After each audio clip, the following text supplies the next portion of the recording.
knows. We needed a solution because our farmers are suffering. Our main purpose and aim for the research is to establish whether the gene that confers resistance against fall armyworms and other lepidopteran insects is effective.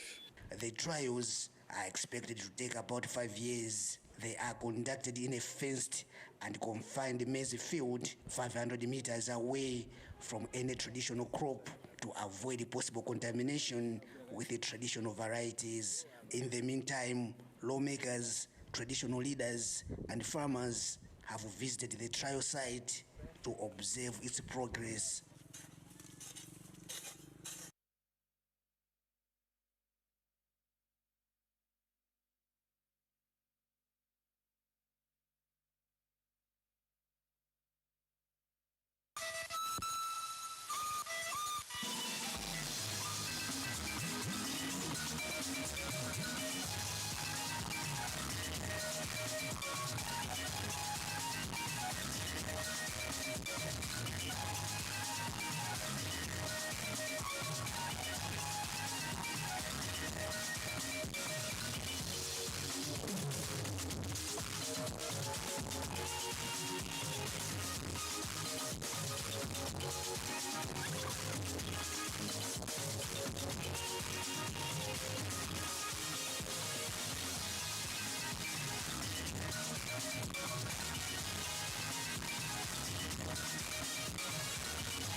Hello and welcome to Kakaaki, the African Voice on African Independent Television, AIT. I am Doris Sydney Jack. You're welcome.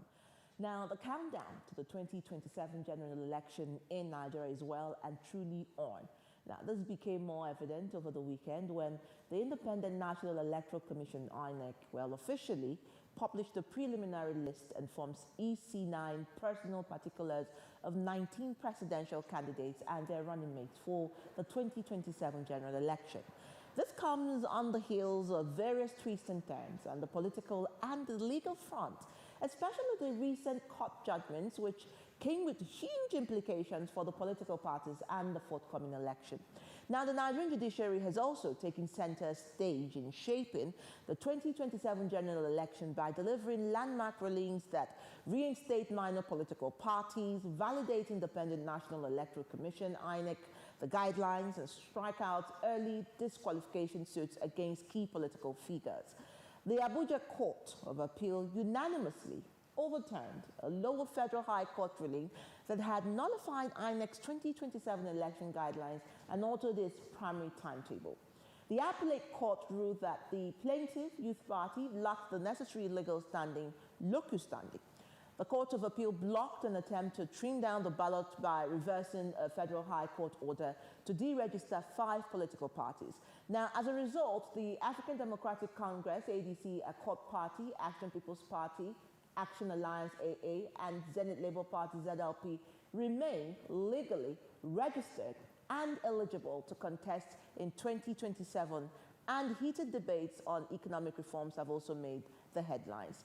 Now, there are a number of unresolved matters arising from the primaries conducted by the political parties, which, if left unresolved, could have huge negative implications as the 2027 general elections draw closer. Now, of immediate concern is the upcoming governorship election in Osun State billed for August 15. Tensions and pre-election violence are rising ahead of the election. Incidents of political clashes have also prompted critical warnings from election umpires, civil society, and including candidates themselves. The Independent National Electoral Commission has also identified at least 2,000 polling units across the state at high risk for electoral violence, for which blame has been traded between the ruling Accord Party and the main opposition or Progressive Congress. So, many twists and turns as the clock ticks on the 2027 election, and for sure, there are more to come. Now, joining us to take a look at the recent political developments and what to expect in the days ahead, we're joined by Dr. Jack Epele, founder of the Abino Foundation, and TAP Africa, precisely. And the days of achievements of Nigerian women, of course, going unnoticed, are gradually heading for the history books, and that's where we will take our turn and switch to after we talk politics. Now, if you remember, yes, away from Jack, African Independent Television, AIT in general, and Kakaaki, the African Voice in particular, have been an active part of this development. Now, on Friday last week, we beamed our spotlight on the women in logistics and transport in Nigeria and their achievements. Now, in the program today, we shall take the campaign closer with a focus on the Nigerian Association of Women Journalists, NAWOJ.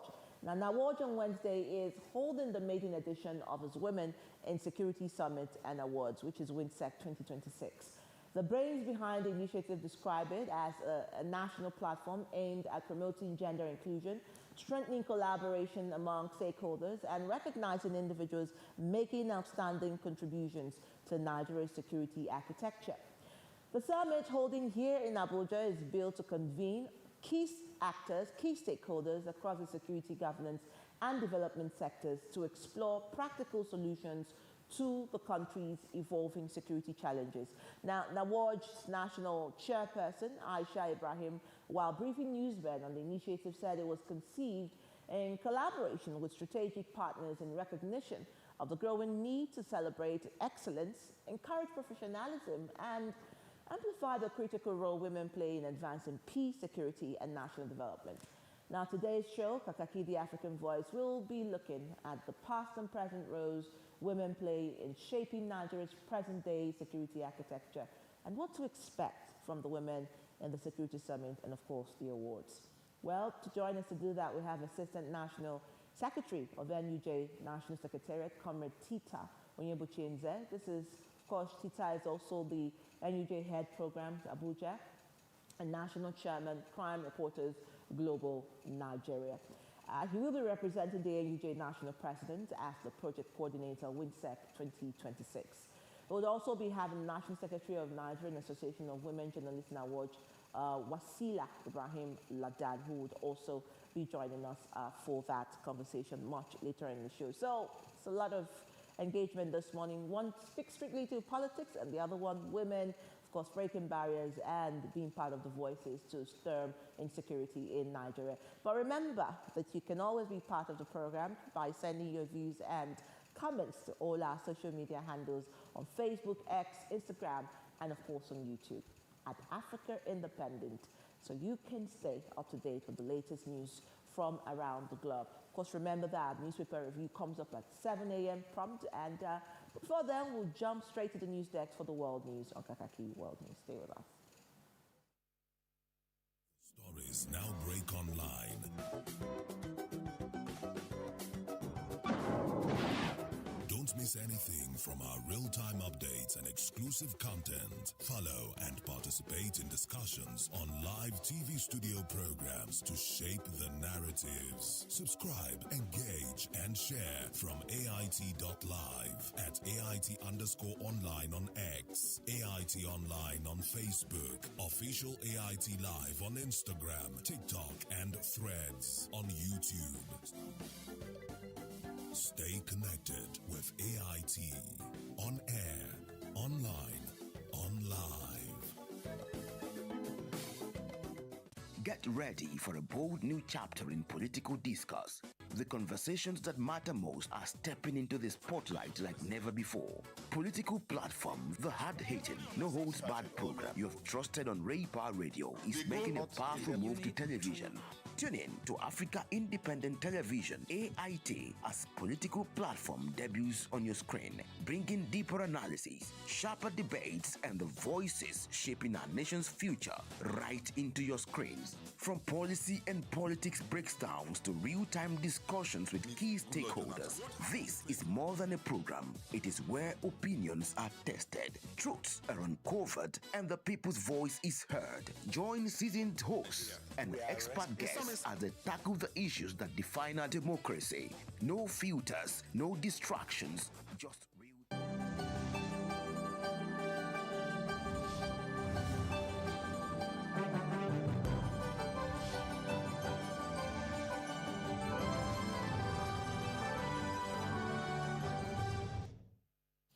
This is the World News on Kakaaki, the African Voice. You are welcome. Now, some 1,600 young Danes began the military service on Monday for 11 months, a nearly threefold increase in duration as a consequence of Russia's full-scale invasion of Ukraine. Now, among them was the country's Princess Isabella, 19, who joined as a conscript at the Guard Hussar Regiment at Antovokov Barracks in Slagilis. Now, Denmark, a NATO member state, decided in 2024 to extend the length of his military service from 4 months and open it up to women. In Denmark, conscription is largely voluntary, and if there are not enough recruits, others are selected by lottery. This year, around 20% of conscripts are women. In its new form, military service also involves an expansion of the missions conscripts are called upon to carry out.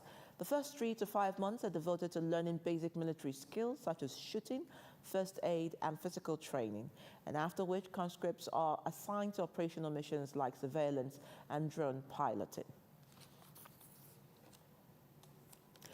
The Hard Rights Reform UK party unveiled plans on Monday for, if it wins power, the largest military operation in the Channel since World War II to stop migrants crossing on small boats. The proposal, which experts and other political parties promptly rubbished, comes days after tens of thousands of migrants entered Spain's North African enclave of Ceuta from neighboring Morocco, reigniting Europe's debate over irregular migration. Now, it details plans to deploy Britain's Royal Navy to return small boats to France, something proposed and swiftly abandoned by the Conservative government in 2020.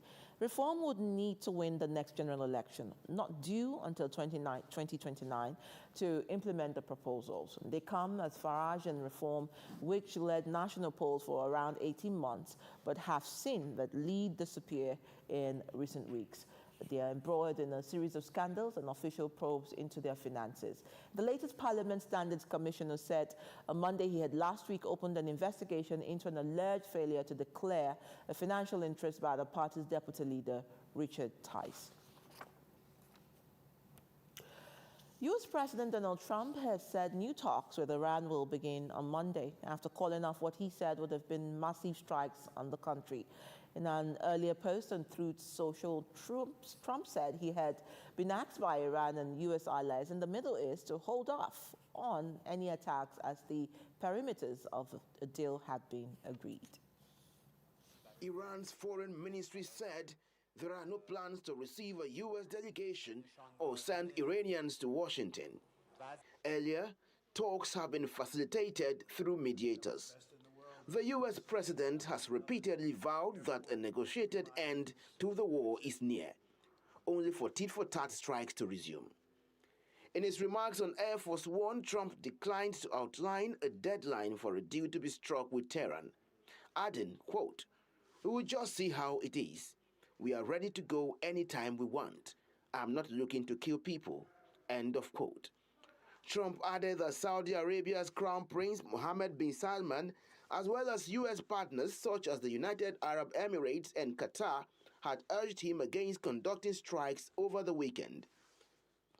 Global oil prices fell on Monday morning in Asia trading after Trump's announcement. Brent crude oil was down by 4.5% at $83.98, while U.S. traded oil was 4.6% lower at $80.74. Energy prices have fluctuated since the conflict started on 28 February, as traders reacted to disruptions to shipping through the Strait of Hormuz. Around 20% of the world's crude oil and liquefied natural gas usually flows through the strait. Iran's semi-official Mehr News agency denied that Tehran had asked the U.S. to hold off on further military action, saying Trump's claims were nothing but a new lie. On Sunday, Iranian Foreign Minister Abbas Araghchi said that negotiations with Oman on a new deal on the Strait of Hormuz were on track for finalization, according to Iranian media. The U.S. president has not yet made clear the venue for the talks on Monday, nor the potential attendees. During his remarks on Air Force One, Trump said that the planned strikes would have been the biggest attack since World War II and could have derailed prospects of a negotiated end to the months-long war. Trump declined to answer if he had been planning to strike Iranian energy infrastructure, which international law experts have said could constitute a war crime. Iran's acting defense minister, Majid al-Reza, earlier said Tehran viewed every threat from its adversaries as real and credible, even if it formed part of psychological warfare. Now, Brazilian President Luiz Inácio Lula da Silva, 80, said Sunday he was in great shape as he launched his candidacy for October elections, with pressure from U.S. President Donald Trump's administration looming over the campaign. A titan of the Latin American left, Lula is seeking a fourth and final term in office in a campaign casting him as a safe pair of hands in turbulent times and a bulwark against the global rise of the far right. While no one mentioned Trump by name at the Workers' Party convention in Sao Paulo, Lula and fellow leftist heavyweights leaned heavily on the theme of protecting Brazil's sovereignty from outside threats amid trade and diplomatic spats with Washington. The former metal worker and union leader made a dramatic comeback when he returned to power 3 years ago after a stint in jail on corruption convictions that were later annulled, having previously governed from 2003 to 2010. He is loved and despised in near equal measure in Brazil and won his last election by a razor-thin margin. Supporters pointing to social programs that have lifted millions out of poverty, while critics noting that the PT has been in power for around 17 out of the past 24 years, highlighting enduring problems such as crime and corruption. Lula argued in his address that his stamina and exercise regime keep him in great shape. Brazil's constitution allows presidents to serve 2 consecutive terms. After a break, they can run again with no lifetime limits on the number of terms. Lula said he will not run again after a 4th term, as he and his 59-year-old wife, Rosangela, will be going on vacation to focus on romance for another 20 years. The octogenarian's main election rival is Flavio Bolsonaro, eldest son of far-right former President Jair Bolsonaro. The 45-year-old senator stepped into the role after his father was convicted of plotting a coup to prevent Lula from taking power in 2023. The Bolsonaro family is allied with Trump, who has backed several victorious right-wing candidates in Latin America, and Argentina's controversial libertarian leader, Javier Milei. At the convention, he commented on global interest in Brazil's massive reserves of critical minerals, warning neither the Chinese nor the Americans nor the French are going to get their hands on our rare earths. Now, Aung San Suu Kyi appears healthy in the first confirmed outside contact for 2.5 years. The detained Burmese leader Aung San Suu Kyi has been allowed to meet a delegation from the International Federation of the Red Cross, the first confirmed outside contact with her 2.5 years. In photographs of the meeting released by the military government, Sun Kyi appeared to be healthy. She was detained shortly after the armed forces deposed her government in 2021 and sentenced her to 33 years in jail on what are widely viewed as trumped-up charges, though her sentence has been reduced and has been moved to house arrest. Despite repeated assurances from the military authorities that San Suu Kyi is alive and well, they have never provided any convincing evidence of these. Her son, Kim Ari, has in recent months mounted an international campaign demanding proof of life for the 81-year-old democracy icon. Now, a delegation from the ICRC has been allowed to meet her, her first confirmed meeting with anyone outside the government for nearly 4 years. Photographs released of her with the ICRC team show Sun Kyi looking relaxed and well, although no details of her state of health have been given, nor of what they talked about. The Myanmar government, still headed by coup leader Min Aung Hlaing and dominated by the military despite an election held earlier this year, is trying to end its diplomatic isolation in a series of official visits to neighboring countries. Among the top demands being made by Myanmar's military leadership is that they end the aerial bombardment of opposition-held areas, start negotiations to end the civil war, and release Aung San Suu Kyi. They have so far rejected those calls, but the publication of this morning meeting suggests they may be willing to accede to the last demand. Now, polls opened on Monday in parts of Pakistan-administered Kashmir, where voting for the local legislature will take place in 3 rounds, with heavy security following protests demanding electoral reforms. With concerns growing over stretched security personnel during the demonstrations, the Electoral Commission announced less than a week before polls that voting would be split into 3 phases for the first time. Turnout in Morpur district, the first area to vote, appeared low in the summer heat on Monday. Some candidates complained internet restrictions imposed during the protest and ensuring deadly clashes had hampered their campaigns. Around 3.8 million residents in the Pakistan-administered portion of the dispute Himalaya region were eligible to vote in elections seen as a test of security after weeks of clashes between police and protesters. The Joint Awami Action Committee JAYAC protest movement has demanded the abolishment of 12 seats in the local legislative reserved, what is now the India-administered portion of Kashmir. JAYAC supporters have called on residents to boycott the vote and say the seats are used by major Pakistani political parties to tip the composition of the local parliament in their favor, with those who mostly reside outside the region. The local government banned JAYAC under anti-terrorism laws in June, sparking a new wave of demonstrations and clashes that killed dozens with hundreds arrested. Digital monitor net blocks and residents have reported widespread internet restrictions. Alauddin said he had adopted a campaign style favored by pre-internet generations, focusing on gatherings in remote villages and going door to door to potential voters' homes. The government has not confirmed the scale of the internet outage and said some connections have been restored. Voting will wrap up on August 10th in Poonch district, the epicenter of the protest. Muslim-majority Kashmir is claimed in full by both India and Pakistan, but has been divided between the two countries since their independence from British rule in 1947. The vote will also be watched closely as an indicator of the performance of Pakistan's major political parties around halfway through the ruling Pakistan Muslim League Nawaz party's 5-year term. Former Prime Minister Nawaz Sharif, brother of the sitting premier, visited the regional capital Muzaffarabad last week to campaign for PMLN, trading jabs with rival Pakistan People's Party. Chairman Bilawal Bhutto Zadri, the former foreign minister and son of assassinated Banazri Bhutto, has called for internet services to be restored, saying the blackout has severely disrupted his party's campaign.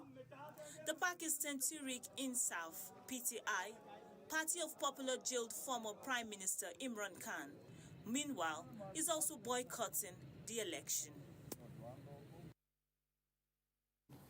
At least 3 people have been killed and 21 injured after a homemade explosive device was detonated at an Italian restaurant in Moscow, Russian state media reports, quoting security officials.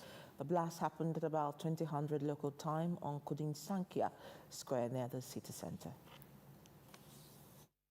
The National Anti-Terrorist Committee said a woman carrying the explosives tried to enter the restaurant but was stopped by a security guard. The device detonated, killing the woman, the guard, and a visitor to the Bauzi Rossi restaurant, which had been holding a private function. Authorities have not said who they believe was the target, but many Muscovites will suspect a link to the war in Ukraine. The mayor of Moscow, Sergei Sobyanin, said the blast was a cruel act of terror which took human lives. He said law enforcement agencies were working to establish what had happened. In recent years, several senior Russian military figures have been assassinated in and around the Russian capital. Moscow has blamed Kyiv for those attacks.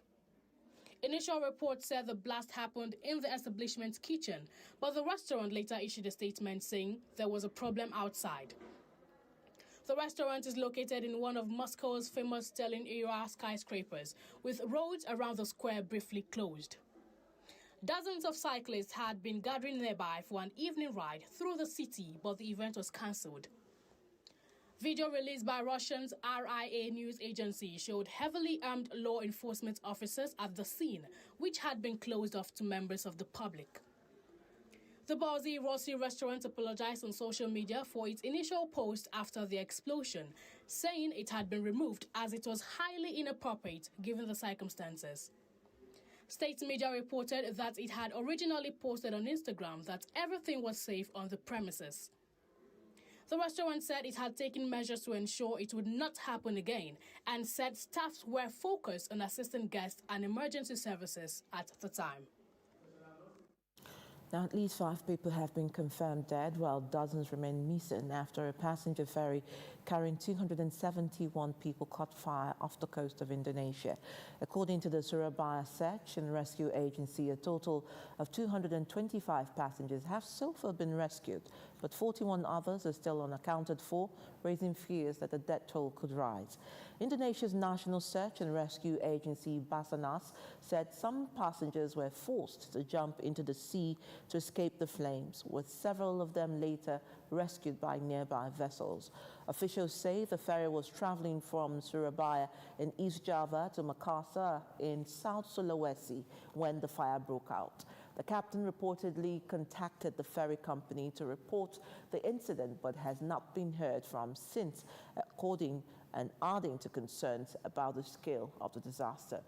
Rescue efforts have been complicated by the presence of flammable materials on board the vessel, preventing nearby ships from approaching safely.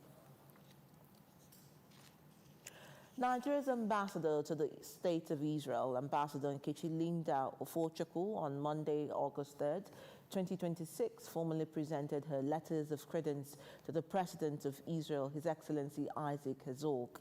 The ceremony marks the official commencement of Ambassador Ofochukwu's diplomatic mission in Israel. And speaking shortly after the presentation, Ambassador Ofochukwu conveyed the goodwill of President Bola Ahmed Tinubu and the people of Nigeria to the government and people of Israel. She reaffirmed Nigeria's commitment to strengthening the long-standing relationship and friendship between both nations. The ambassador outlined key areas of priority during her tenure to include trade and investment, agriculture, food security, technology, innovation, defense, security cooperation, healthcare, culture, and people-to-people exchanges.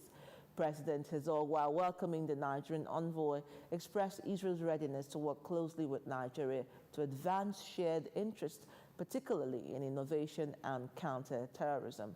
Diplomatic observers note that Ambassador Ofochukwu's deployment comes at a time when both countries are seeking to broaden economic partnerships and leverage opportunities in the tech and the agricultural sector. Her appointment is widely regarded as a renewed push to elevate Nigeria-Israel relations and unlock new avenues for collaboration between Africa's largest economy and the Middle East's leading innovation hub. Now, as tensions remain high over the killing of University of Jos graduate Ibrahim Mbaya, popularly known as IB, authorities are appealing for calm and urging suspects still at large to surrender. Now, in an exclusive interview with AIT's crime and security correspondent, Adonoye Vice Chancellor Professor Tanko Ishaya and Plateau State Police Command spokesperson DSP Alfred Alabo urged students and members of the public to remain peaceful and allow the law to take its course. And this is the first in a series of AIT's new reports from Jos on the killing of Ibrahim IB Mbaya. Well, we'll bring you that subsequently in our bulletin. And in the meantime, the Kaduna State government says it has intensified efforts to combat substance abuse through expanded mental health services, rehabilitation programs, and sustained public awareness campaigns. Now, the latest initiative is aimed at discouraging drug abuse among young people and while promoting healthy lifestyles and community responsibility.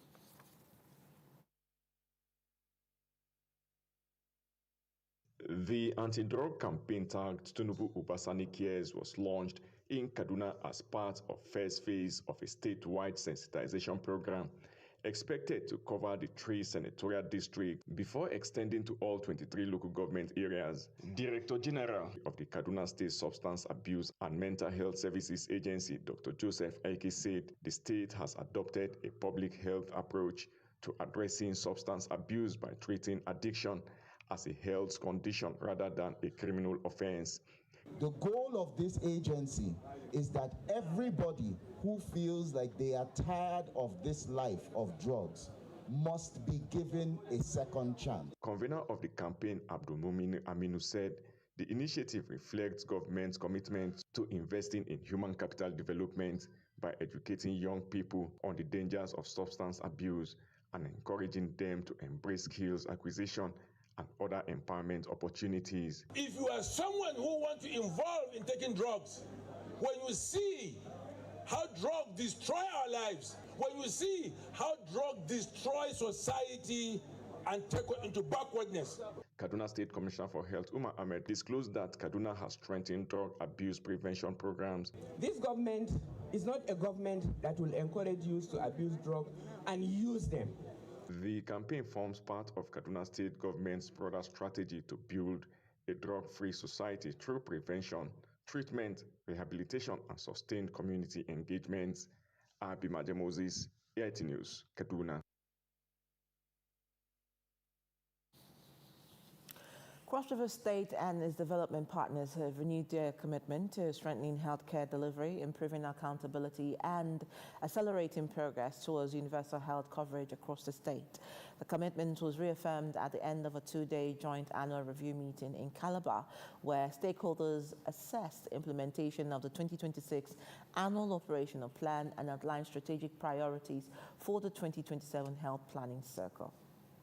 Beyond the presentations and technical sessions, the review focused on a question that affects millions of residents: how to ensure that primary healthcare centers function more effectively, health programs deliver measurable results, and more families can access quality healthcare without financial hardship. The Cross River State Commissioner for Health, Dr. Henry Ayuk, says recent reforms are intended to improve regulation, strengthen access to essential medicines, expand insurance coverage, and support evidence-based planning across the sector. It is the collectivity of the entire state that determine the targets, that determine the indicators to measure. If we don't have funding, we cannot implement. And this is a call to action, especially for our government, state governments. Other stakeholders also reviewed the role of data in planning and monitoring health programs, with attention to improvements in electronic reporting and data quality assurance. And then to identify some specific gaps that we will now use to plan for our planning for 2027. Also strengthen coordination, build stronger collaboration and accountability among Ministry of Health, health agency, local government, and partners. At the end of the 2 days exercise, stakeholders adopted recommendations aimed at strengthening program coordination, improving resource mobilization, enhanced monitoring, and sustaining collaboration across the sector. In Emesat Ifiok, AIT News, Calabar. Bringing you the report on the story of the killing of the University of Jos graduate Ibrahim Baya, popularly known as Ivy.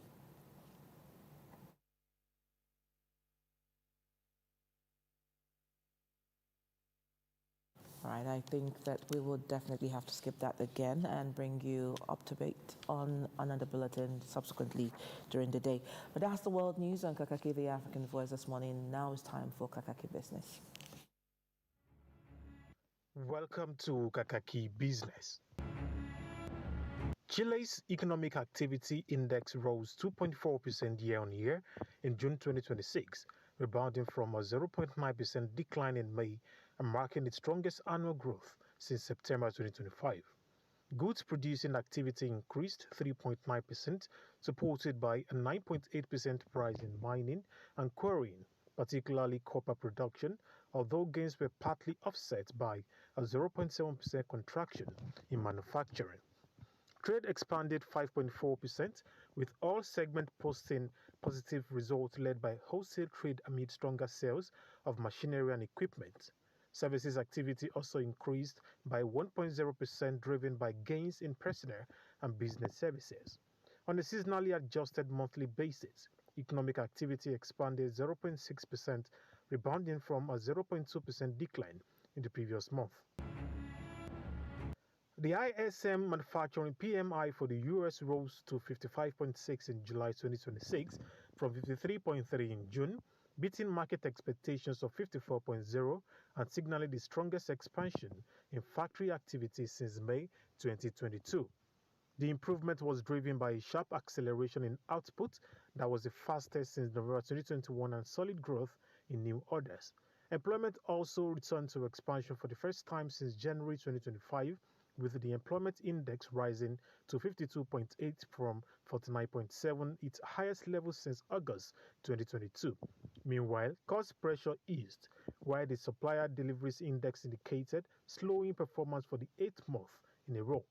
Manufacturing continued to benefit from businesses front-loading orders to avoid potential supply disruptions and higher costs linked to the United States and Israeli conflict with Iran.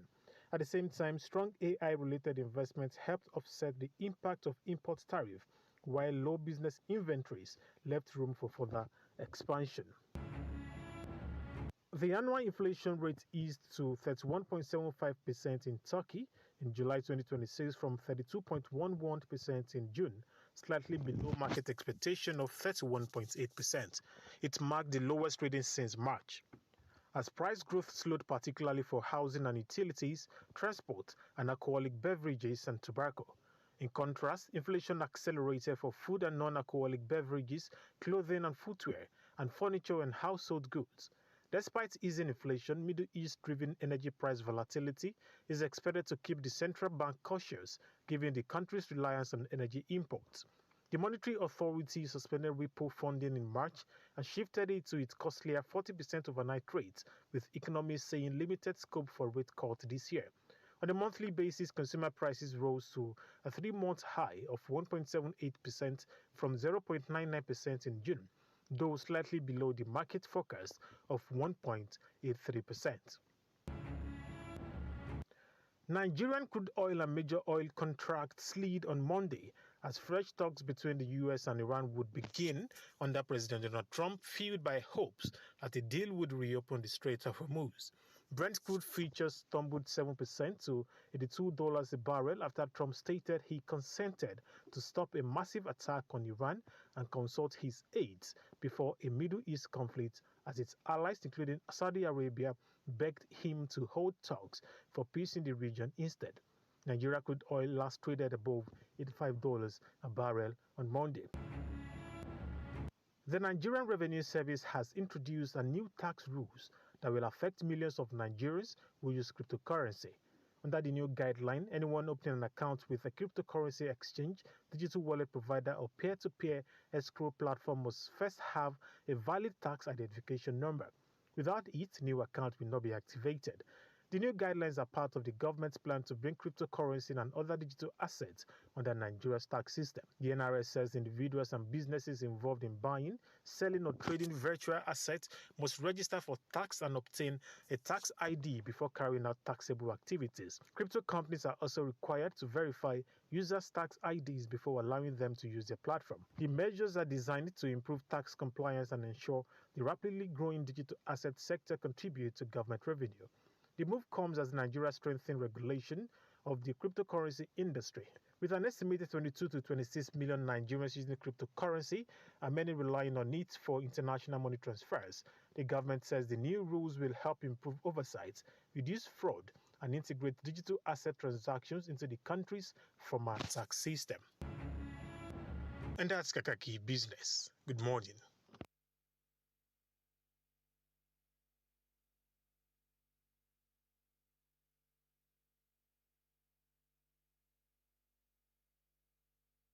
Larry, for that business, and it was great to see that. But remember, we told you during our news that we will bring you a special report, and it's time to let you know that that report is ready. It still talks about the killing of the University of Jos graduate Ibrahim Baya, popularly known as IB.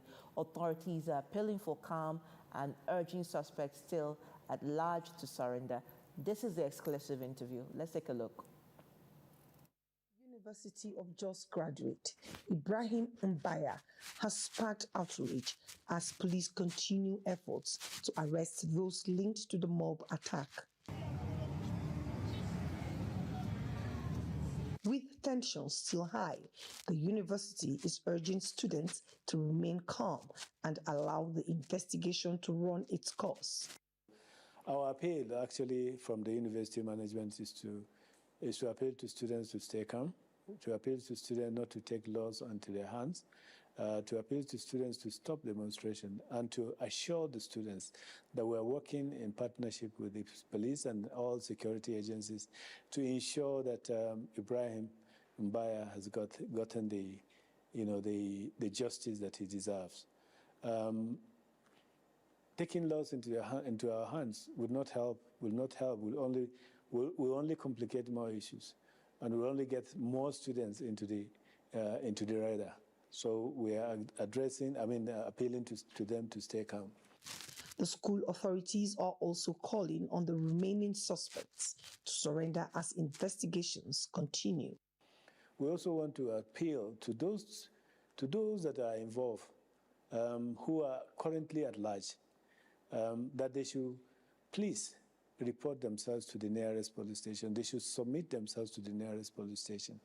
We don't want a situation where they will face, the kind of public or civil arrest, because when that happens, we don't know the police will not know what will happen.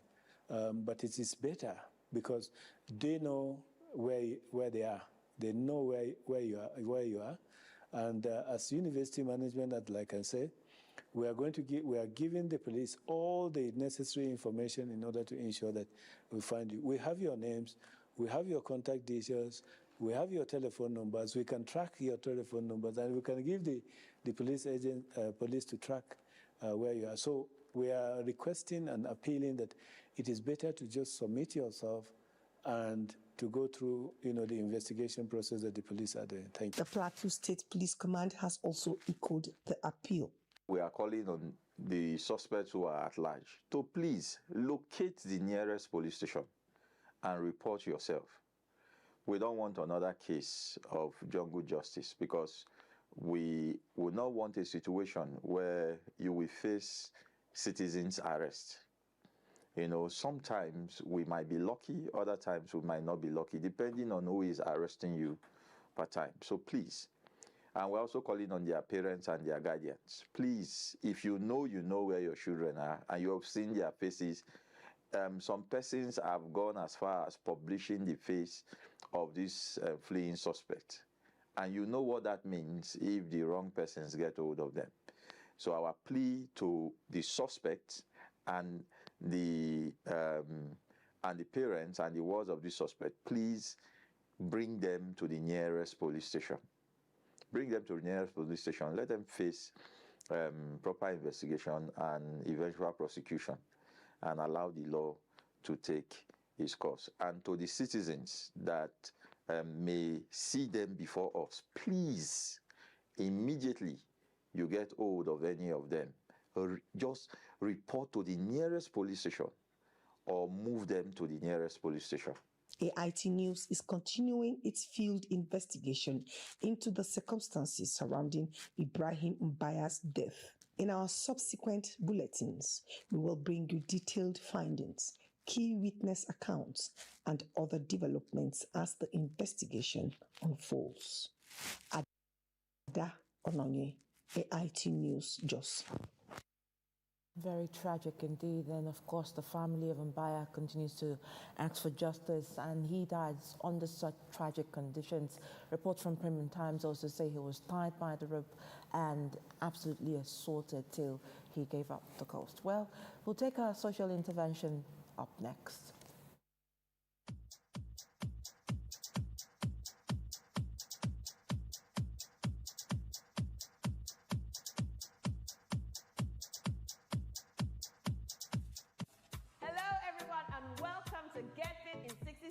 with Jolly Phillips. Now, everyone has 60 seconds in every day to spare. So if you're ready, let's go! Well done! I hope you had a great workout. Anyway, what I need you to do is to follow us on Instagram at Alpha Fitness Studios and subscribe to our YouTube channel, Alpha Fitness Studios, for free workout videos, free dance videos, sales and promos, and make sure you join us at the gym, Alpha Fitness Studios in Lekki Phase 1 next time you're in Lagos. So until the next time, bye-bye!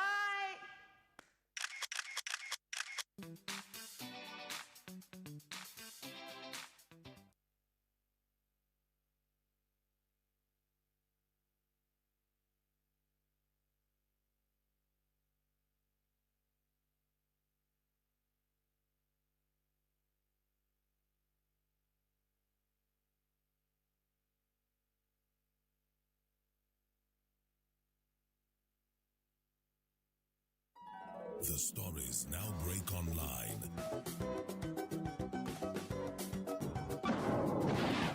Don't miss anything from our real-time updates and exclusive content. Follow and participate in discussions on live TV studio programs to shape the narratives. Subscribe, engage, and share from AIT.live at AIT_online on X, AIT Online on Facebook, official AIT Live on Instagram, TikTok, and Threads on YouTube.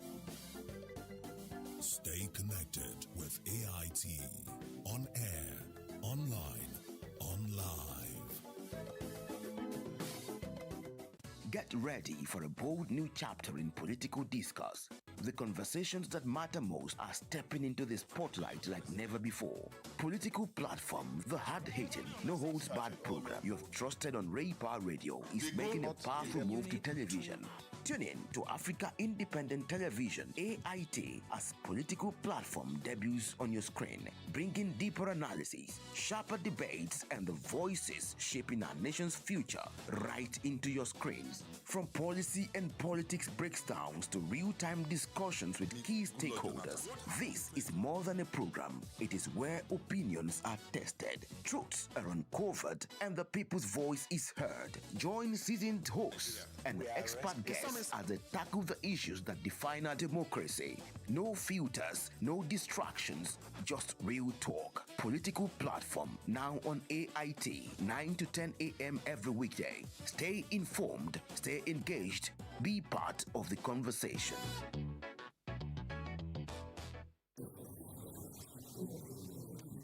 The journey towards the establishment of state police has entered a new phase. Just weeks after President Bola Tinubu inaugurated the Presidential Working Group on the National Policing Bill, the committee is now unveiling a roadmap that government says will translate constitutional amendments into an operational policing system. Chairman of the working group and Chief of Staff to the President, Femi Gbajabiamila, says the assignment goes beyond drafting legislation. The government is proceeding on a clear principle. Local policing capability must be matched by national safeguards. State police cannot mean 36 state militias, just as national standards cannot become a disguised method of re-centralizing day-to-day state policing. States must have a legitimate policy voice on public safety, but no political office holder should be able to direct the arrest of an opponent, the suppression of lawful political activity, or the selective enforcement of the law. According to him, the group has 7 weeks to deliver a comprehensive legal framework capable of supporting a modern dual policing structure. The approved work program is a 7-week milestone-driven exercise running from the 27th of July to 14th of September 2026. Administrative and technical preparations have been underway, and today's meeting formally mobilizes the next stage. The resulting executive bill package is scheduled for presentation to the President on the 3rd of September. Subject to his approval, a national consultation on the completed draft will follow. But I think that we have tweaked that so the national consultation will come before the President's final approval.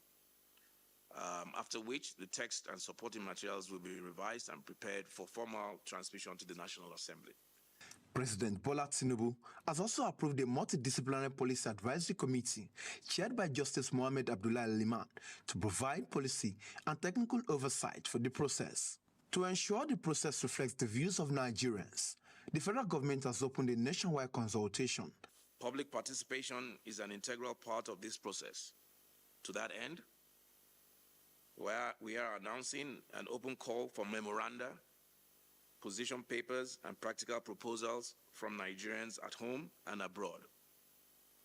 Professional bodies, civil society, security institutions, state and local actors, experts, and other stakeholders to inform and improve the legislative proposals and other deliverables that the working group will produce. Responding to concerns over possible abuse of state police, Bojabia Miller says national minimum policing standards will serve as safeguards to protect citizens and ensure that no Nigerian receives a lower standard of security because of where they live. Those concerns are legitimate. They are precisely why the constitutional amendment cannot be treated as self-executing, and why the National Policing Bill must be comprehensive, and safeguards are not obstacles to state police. They are what makes state police credible, lawful, and sustainable. Ogun State Governor Dapo Abiodun, a member of the working group, described the proposed National Policing Bill as one of the most significant institutional reforms of the Tinubu administration. This bill has to do with different consequential amendments to other parts of the Constitution that we may not even realize. For example, the Firearms Bill, which only allows and recognizes a unitary policing system. While acknowledging that state police alone cannot solve every security challenge, the federal government believes the new legal framework will strengthen Nigeria's security architecture and create a policing system better suited to the country's size, diversity, and evolving security realities. Yemi Adebayo, AIT News, Abuja. Issues as they break, the multitude, the political figures, the state and non-state actors. It's a serious threat to democracy. And our governments seem to be incapable of protecting. The scheming. This is not a period we should say bow and go. Every part of this country is important. The intrigues. There can be no one person that is bigger than the party. Deft moves and the momentous declaration. We didn't get any protection. I'm not particularly against anybody. We track and capture them all. I don't believe it was for that reason in our politics. Follow in-depth analysis and no-holds-barred interviews. Armed forces of the country is well capable. They need the political will. Are they just waking up from sleep? Is there complacency? Feel the pulse of happenings in the political arena on AIT Democracy Today. Widely acclaimed authority on politics. Monday to Friday, 7 p.m. Nigerian time.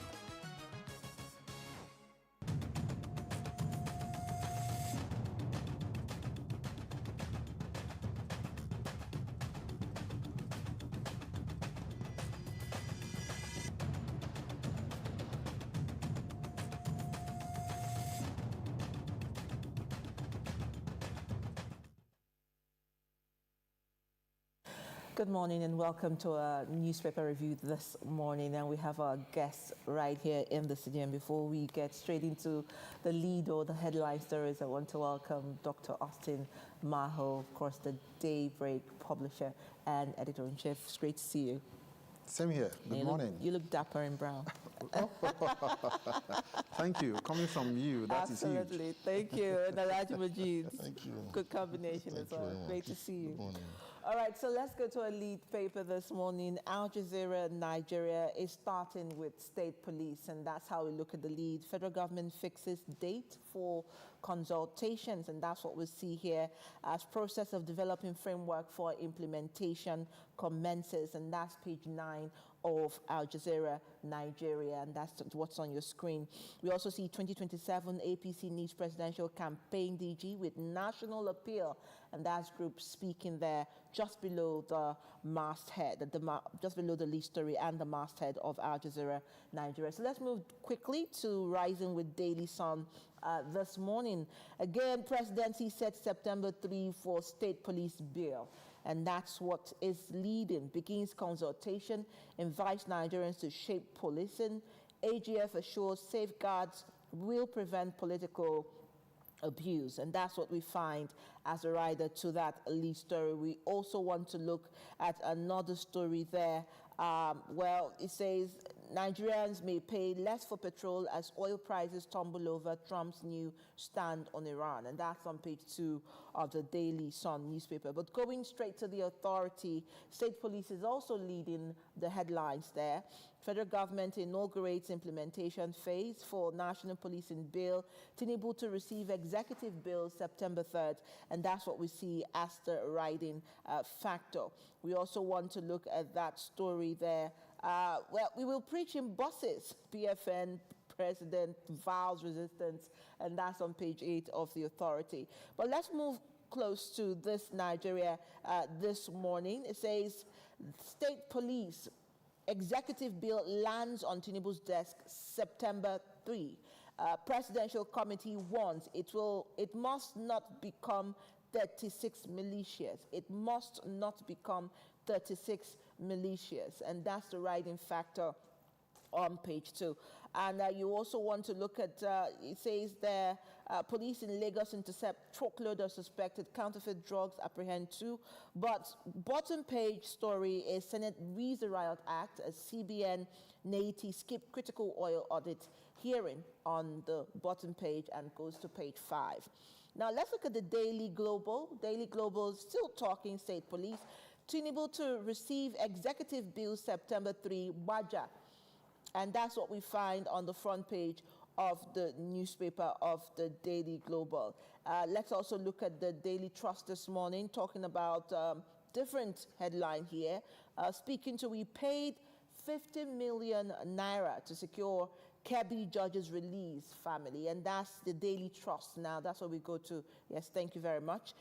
That's the lead. We paid 50 million naira to secure Kebbi judge's release family, and that's what we find as the lead story. Of course, state police is still right there, bottom page. But New National Star is moving it away from the state police and the judge's release to 2027. Voter apathy looms if election results are predetermined. Onaiko says genuine democracy is built on free and fair elections. And that's on page 2 of the New National Star. And that's the lead story there. Yes. And so let's look at the Daily Monitor. Daily Monitor is bringing us the story, and that's on no amount of propaganda can hide Nigerians' hardship. Atiku replies, presidency questions federal government's continued borrowing despite claims of improved revenue generation, higher tax collections. And that's the rider to that story. And moving over to the Vanguard this morning, still talking to the conversation led by Onaikon. Nigerians' quality of life took us to Tinubu. Nigerians' quality of life took us to Tinubu. Onaikon says we are done talking, tells president to govern better. And that's on page 9 of the Vanguard. And of course, that other story, PFIPC. Allow me to testify I'm being made scapegoat. Adeyemi speaks, bottom page, seeks administrative clearance to appear before reps panel. But GWG.NG brings you to its lead, says in big blow, NDC loses second highest political office holder. In big blow, NDC loses second highest political office holder. And that's GWG.NG, and you find that on the front page of the newspaper. But bottom page story, let's go to other stories now. Jonathan meets Tinubu at Aso Rock on page 3. Well, you do the math there. That's just the headline. Well, the Guardian this morning looks at post-reforms, and I think that's how they've taken their lead. Federal government, others pass burden of economic growth, stability to state governors, and that's on page 6. Federal government, others pass burden of economic growth, stability to state governors, and that's what we see as the lead story there. And of course, federal government rallies public input on state police, as report says death toll hits 5,091 in second quarter. But let's go to Standard Times. Yes, that's it on your screen there. Economic Summit, Delta First Order Investment Destination, Shatima. And that's the lead story there.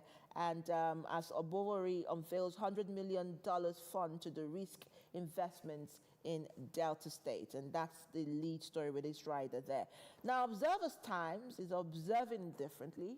This time is telling us FCT sets environmental standard as First Lady honors Wike for capital city renewal. Says Mrs. Tinubu praises the iconic City Gate overhaul as benchmark for national urban renewal. And they I think that's a reply from Wike. Say, you inspired me. Wike credits her vision for driving the capital's makeover. And that's on page 1, talk about being First Lady of all. And we go to the Nigerian pilot, always in their signature font, bold red, Navy audit probe. Senate summons CBN, NDDC, others. And that's front page of the Nigerian pilot. Now, orders them to unfailingly appear before its committee on public accounts on August 6th. That is on Thursday. And that's one of the riders on page 8 of the Nigerian pilot. But let's go to Nigerian News Direct quickly. Metering rate hits 59.69% as Discos gain over 227,000 customers in 2 months. And that's coming to you on page 5. Lagos to host 2026 CAF Awards ceremony. And that's on page 16. That's a good one, someone would say. Well, the Whistler says VAT hike yields 25 trillion naira revenue in 6 years, and that's coming to you on page 9. Revenue jumps by 722% after rate rose from 5% to 7.5%. And, well, that's a bottom page story by prophetic inclination. Tinubu will lose 2027 election, and that's coming from Prime Minister Ayodele. Politicians deceiving President Bishop spoke through to Carlo. Well, that's, I don't know if that's a religious story, a politically religious story. That's on page 17. Daily Independent talks about Indonesia's palm oil curbs wake-up call for Nigeria. Indonesia's palm oil curbs wake-up call for Nigeria, and that is the lead story for the Daily Independent. You also want to see all the stories on the front page, where you find federal government drafts legal framework guidelines for state police, and that's what we see right there on the front page. So let's come back to our studio here and bring our reviewers back here in the studio to weigh in on the front pages and headline. And we definitely will be starting with the state police. Federal government fixes date for consultation. Al Jazeera Nigeria led with that. Daily Sun Authority, this Nigeria. Almost all the papers even had it as a sub-headline on some of their front pages. So let me come to you, Alaji. Consultations are ongoing, calling Nigerians to also weigh in. President is saying this bill has definitely come to stay. It's showing that. Yeah, yes, this is going to be one of his most important legacies. He's likely to leave in office if he sees this through. And this is a very commendable move by the president, because like I've always pointed out, since 1999 at least, there is no Nigerian president that ever considered ceding their powers of policing or any aspect of national security to sub-national levels. For him to have done this is quite commendable, very commendable. And I believe that if it is well implemented, it will go a long way to arrest, this rising tide of insecurity across the country. Mm-hmm. For those who may not understand, this bill is different from the constitutional amendment bill that was supposed to alter some sections of the Constitution to allow for subnationals to run their own police force, because under the current Constitution, it's the police force of the Federation, which is administered by the federal government exclusively. It's an exclusive list.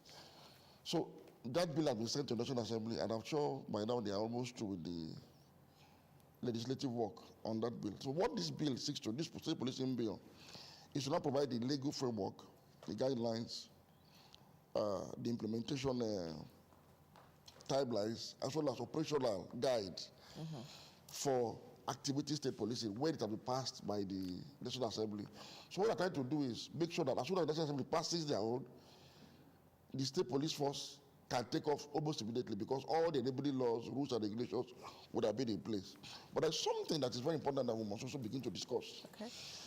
And I think this Nigeria aptly captured it on its front page when it said the presidency is now warning against. It must not become 36 militias. Something that we must pay attention to. State police is not native police. It's not tribal police. It's not religious police. And it's important for the media to begin to set the agenda now, before it's too late. The first thing that the governors must make sure they do, because we are begging them, don't make a mess of this. As you've made a mess of so many other things that are in the concurrent list. You know them. State Independent Electoral Commission and all that. Do not make a mess of it because this is essential to Nigeria's survival. And so, the first thing I want to urge is that the prerequisite for recruitment into state policing or state policing structure across the country should be based on residency, no state of origin. It's very important. People that reside in your state, irrespective of their ethnicity, religion, or region of origin, those that reside there, pay taxes there, and deserve protection, also have the right and the privilege to part of the protection. This is very important for us to uphold. Secondly, only the best of us should be recruited into the state policing structure. We must correct the mistakes that actually crippled the federal policing system as it is. In those days, if you are very rude in the society, if you are a thug, if you are a hopeless human being, they will draft you to the police force to go and display your stubbornness. Then no, the Nigerian police made that mistake. The state police should not. Should take a different turn. The police force across the country must be made up of law-abiding, responsible citizens with very high integrity quotients. So it shouldn't be an opportunity for mass employment. No. In fact, for me, the existing security outfits, they call them vigilante groups, should remain vigilante groups. Okay. As we speak, what I'm saying is not novel. In the Enugu state, for instance, they have their own security architecture. I think they call it forest guard as well. It might interest to know that the commander of that forest guard is a Nigerian of Southwest origin, who served in Enugu Police Command as Deputy Commissioner Operations. And he served so meritoriously, with distinction, that when Governor Mba set up his own security outfit, and the man retired, he retained him in the state as the commander of the Enugu State Forest Guard. Why am I making this point? Governors recruit the best people possible from anywhere in the world into your police force. What is important is that people should sleep with their two eyes closed at night, their lives are secured, and their properties are guaranteed. Don't turn this into a patronage tool where you now dominate with your members of your ethnic group to the detriment of the others. Such a police force cannot function, cannot provide security, cannot enforce law and order impartially. And if the Nigerian state police system fails, which is our last lifeline, Nigeria should start calling for individual armament, which will now be a recipe for real disaster and chaos. So Nigerian governor should please take heed of this. All right, well said. And I mean, the key thing I hear is that it's not a native police force. It is not a self-protection adventure for governors as well. But Dr. Maho, how do you weigh in? Because again, the executive bill will land on the president's desk on September 3rd. And the call there is, let it not become 36 militias. When you hear that, there's a bit of tremble because you're also being worried. It equally shows that those pushing this agenda, Mr. President himself, who is leading this charge towards the decentralization of the Nigerian police force so that every subnational the 36 states of the Federation can have their own policing unit, he is equally aware of the danger. He has been a governor. He's a president. He's the commander-in-chief. He sees what we don't see. He receives security reports we don't get to see. So whatever action he takes as Mr. President, he's speaking from a position of knowledge, information that is not available to both of us. So when he made that statement, it must not become 36 state militia. Yeah. It is instructive. And I believe that these 36 state governors should listen to that very well and know that beyond their political ambition, Nigeria is greater. Beyond the immediate, to sustain yourself in political office, Nigeria is greater. And the Constitution of the Federal Republic makes it very clear that the responsibility of governance is security and welfare. And that is why any reasonable government anywhere in the world pay particular attention to security. And President Tinubu himself equally knows that if this fails, it will be a big dent on the legacy that he's trying to create for Nigeria. And that is why all hands must be on deck to make sure that this works. The governors, the buck is actually in the hands of the governors, who must, at this level, whatever you want to achieve as a governor, you have to be able to discharge your personal ambition and make this work. And so we've moved beyond the debate of wanting a state police or not wanting a state police. What we are now talking about, what is the nature of the kind of state police that we're going to actually eventually have. And that's why we need to put necessary guardrails in place. And that's why we have to pay attention to issues like recruitment, funding, and of course, most importantly, accountability.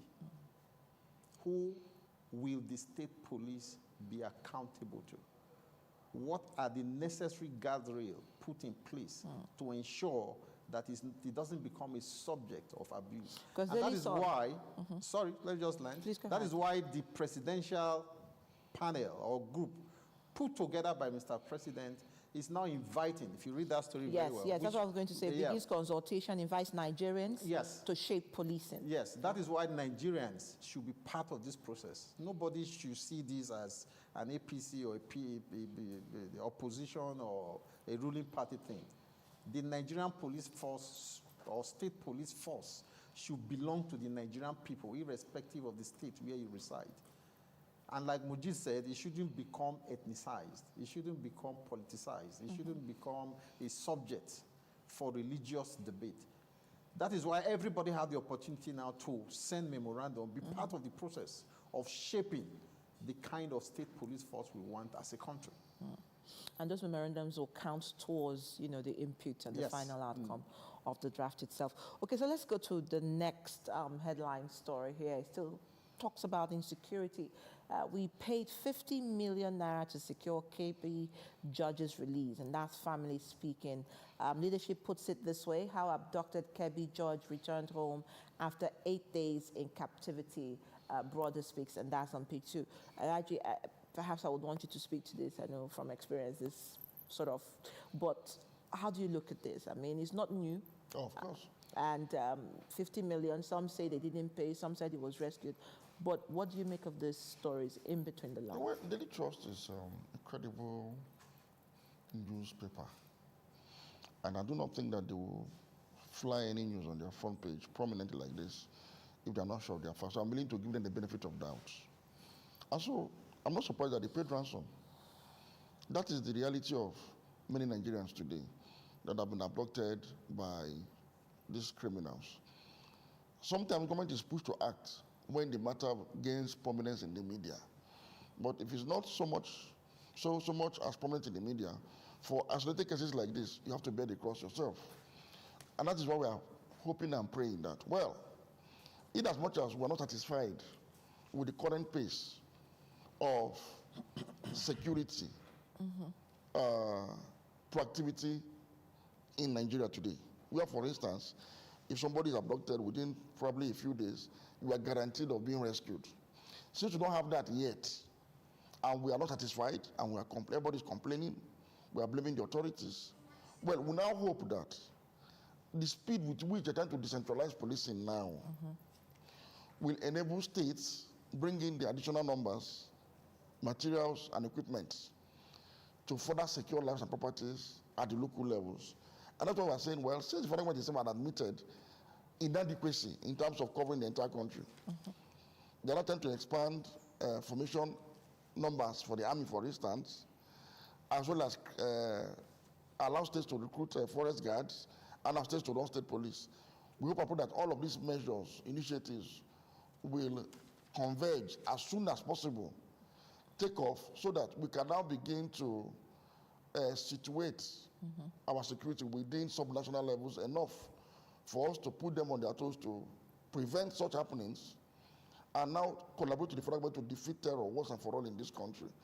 But until then, I just think that, well, Nigerians just have to, we have no option than to pray to God to make sure that we are not part of such occurrence. That's just the reality, because the state is not able, as we speak, to handle. No. I can stay here and abuse people from morning to night. It won't change anything. That's the reality. So this is the reality today. But I'm hoping and praying that the fact that the same president has decided to say, okay, I want to cede my powers of policing to the state levels. Let us hope that before the end of the year, latest, a number of states would have taken off their state police, so that let us see whether this can be mitigated from that level. Do you give credence? Vanguard says Nigerians' quality of life took us to Tinubu. It was credited to Nayeko. It says we are done talking, tells president to govern better. Maybe this also speaks to the president's intentionality with the state police, and hopefully that this would make some sort of inroad in the security architecture. But concerning the Nayeko issue, for a long time, for the first time in a long while, I became saddened as a Nigerian. I became disappointed, really, because I saw intellectual rascality, intellectual dishonesty, political fraud taken to an all-time low in this country, in the reaction of both the presidency and the supporters of the president towards Cardinal Onayeko and what he said. I was sad because I felt that we have crossed that level. I felt that we had a Democrat in power who may not be without his own shortcomings. But I felt that Tinubu was a much more tolerant, much more large-hearted politician than Ibuhari, for instance, or Obasanjo. What is it that the man said that is not true? Is it because the opposition is weak in this country, and the opposition, they are not doing their job, they're not up and doing, such that people now need to speak for themselves? Mr. President, your policies, economic policies, is akin to a man that threw people into a well, to a ditch. And when we are told that we are in a ditch, bring us out, you kept digging.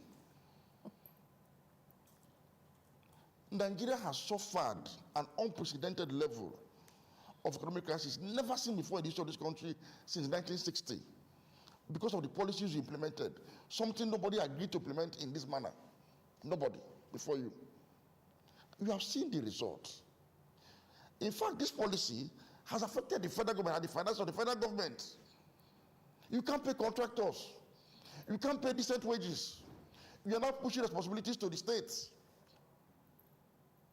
Whereas we lived in this country, the president government sustained petroleum subsidy. Yaradua increased subsidy on petroleum. When Yaradua came on board, the price of petrol was 75 naira per liter. He reduced it to 65 naira, meaning he increased pricing on subsidy. Nigeria didn't collapse. Jonathan attempted to do this, and when he was coded, he withdrew and restored subsidy. Nigeria didn't collapse. Now you have removed subsidy. Nigeria is sinking gradually. Forget about the statistics and the data you are providing up and now. It has no effect on the lives of the people. Forget about it. Now, this man in question, Cardinal Onayeko, is a prince of the church. Look, I schooled in Kaba. He was one of the role models that we had to adore as young students. Then you know why? Because his life was such a successful one as the Bishop of Abuja Dams is then. He was made an example for us because in 1962, Colonel Ayeko passed out from secondary school as the best academic student in the whole of northern Nigeria then, which comprises 19 states of today and FCT. Okay. Ambadu Bello had to send the delegation of Kaduna to Kaba with offer of scholarship to the young John to go to school as far as overseas, but he chose to go into the seminary to become a priest. This is the kind of man that you are accusing of partisanship. Look, Adora, sorry to take your time. In 2005, Kaduna Ayeko attended or rather presided over a church service where Obasanjo was in attendance. General Olusegun Obasanjo. OBJ then, there was this rumor about third time in that period. Ayeko told Obasanjo to his face in the church, do not fall for the temptation of elongating your tenure through extracurricular means. Obasanjo to his face. He told Jonathan to curb corruption. All right. So what has he told this man today that he hasn't said before consistently? Was he obedient in 2005? Was he obedient in 2011? Was he obedient during Buhari time? It's unfortunate that we are trying to pull down individuals and institutions that serve as the conscience and the last vestige of moral voices in this country because of election that is coming and that we go. Let me finalize on this, please. The same way this man spoke for people yesterday, he will speak for people tomorrow after Tinubu is out of office. Absolutely. Mr. President, when you leave office, your students are not likely to be governors, senators, or president. They'll be ordinary citizens like us. They will need Ayeko and the Catholic Bishops' Conference to speak for them the way they're speaking for us now. Indeed, thank you so much. And I think somebody says, Agu Good Life says, God bless Cardinal John for speaking through to power and talks about Tinubu has destroyed the economy. Well, that's his own point of view. Someone says some people go vex for Majid this morning. That's coming from some of our viewers on our page. But just quickly, as we just dash away to our next conversation and end the review quickly, Dr. Mahoneti audit probe Senate, summon CBN, NDDC, others, and also perhaps a human angle story talking about metering rate hits 59.69% as Disco's gain over 227,000 customers in 2 months. 90 is supposed to, 90 exists, to create some level of transparency in the extractive industry sector in the country. But the question is how well and how far have they fared? And how well and how far has the government, successive government, taken its report into consideration, especially in instances where it has severally indicted organizations like the NNPC for its inability to audit its account and to equally present to the Nigerian people what we are actually extracting for the ground and what value we are getting for it. Nobody knows. So it is good that this probe is going on, but unfortunately, those who are supposed to be the arrowhead in providing the information needed for a thorough probe of what is happening in the extractive industry sector in the Nigerian economy, they've decided not to turn up, which is CBN, which receives the bulk of the funds, and of course, NDDC and others. So I hope they heed the summon by the Nigerian Senate and present a report for the interest of the Nigerian people, for the interest of the general public, for the interest of the economy of this country. Because we, like I always say, we can't be doing the same thing over and over again and expect a different result. If our main sustenance as a country is through crude oil, it should be accounted for. Those in charge of that industry should be held accountable to the Nigerian people. And one way of doing that is if it's in a probe like this. But when you now summon people and they feel that they are above the law, they sit back and they don't want to, be accountable to the Nigerian people. It's a sad development. And I feel the committee should do all that is necessary to make sure that those that have been summoned are brought to book and they respond appropriately to every query. All right. That will satisfy the needs for transparency in the industry. All right, somebody said here, thank you, Dr. Maho, you still speak to the metering rate, which I mentioned. Somebody said here, Tinubu and his men goofed on Cardinal John, in quote, and that is Sani Ibrahim Teni.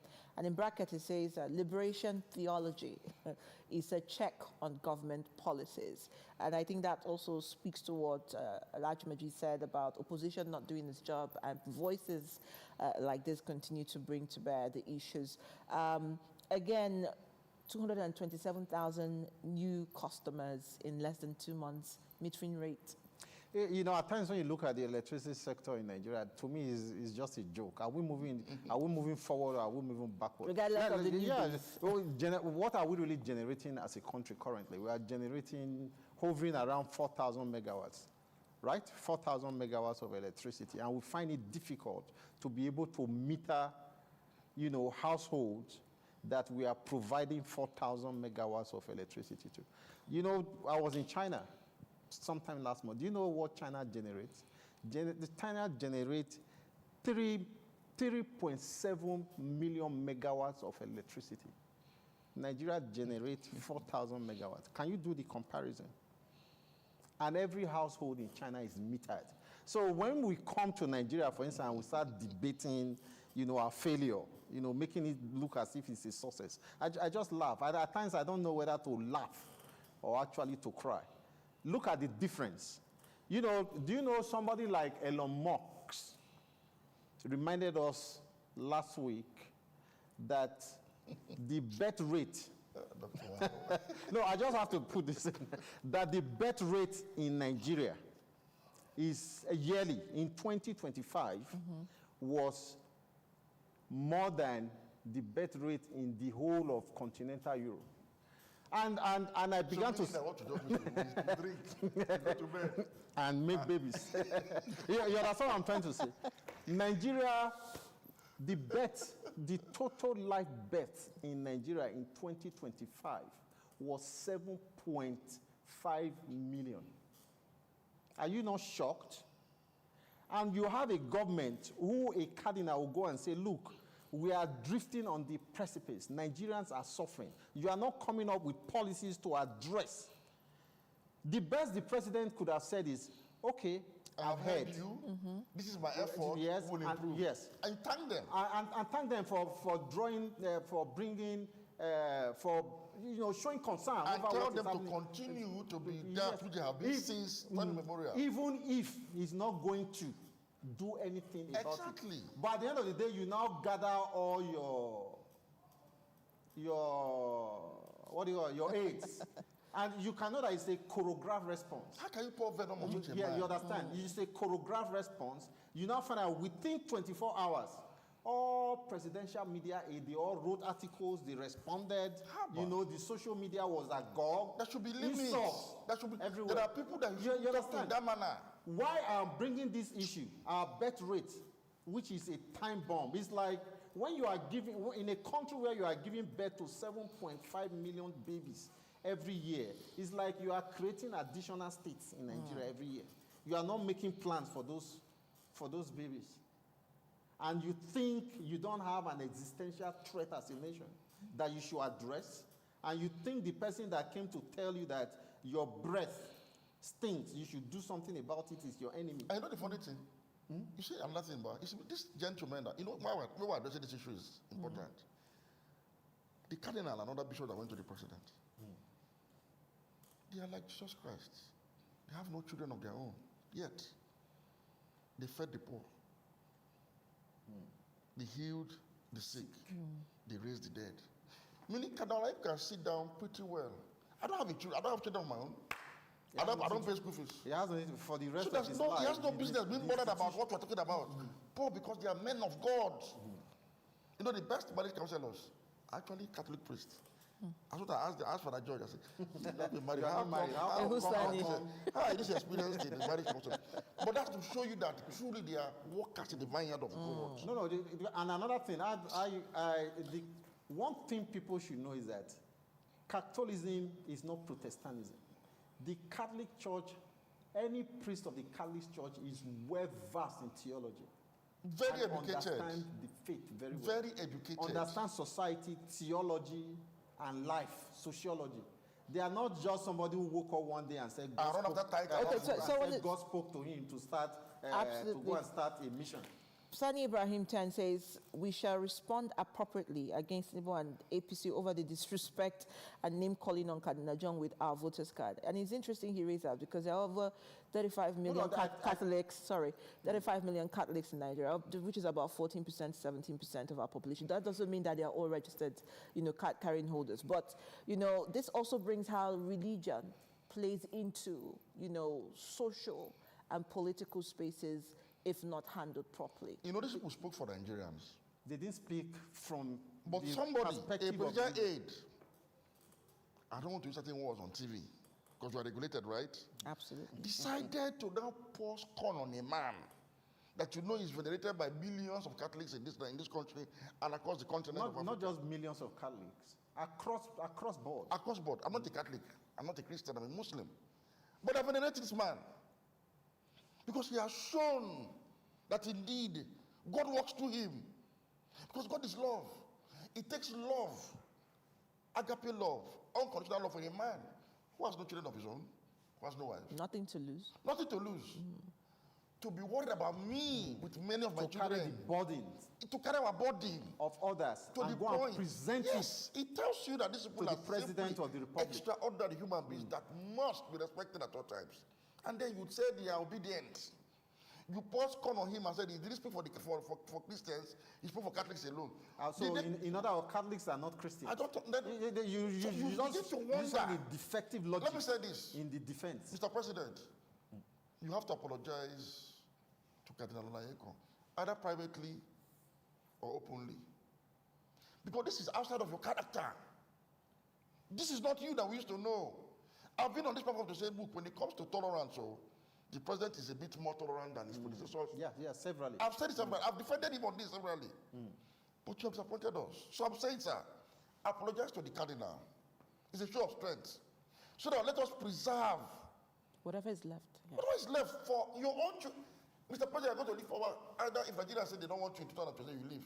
If they want you, you continue. But maximum 4 years. 4 years more, you are gone. Who will speak for Sheyi?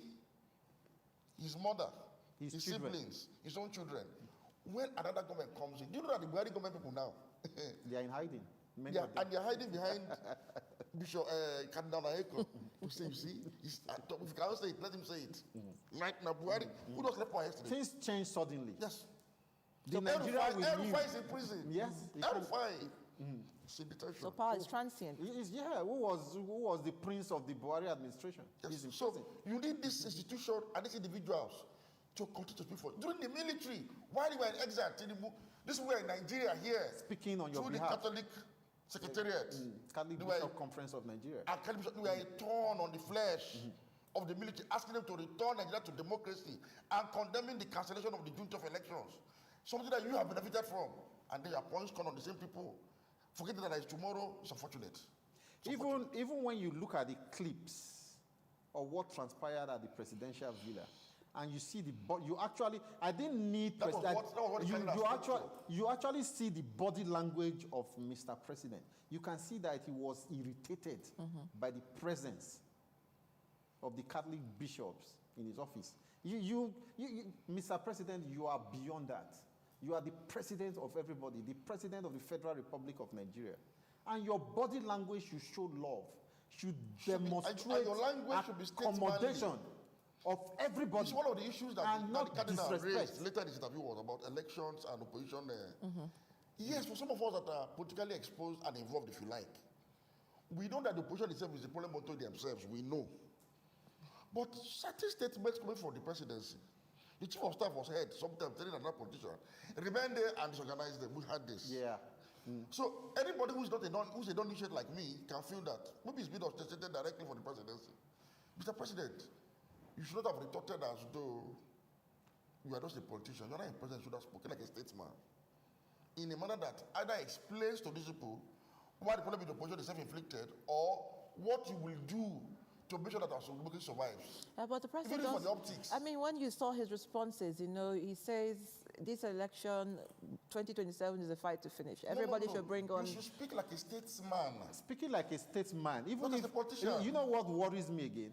Even when the president fails to speak like a statesman, you expect his aides to kind of put measures in place to douse the tension. To douse the tension.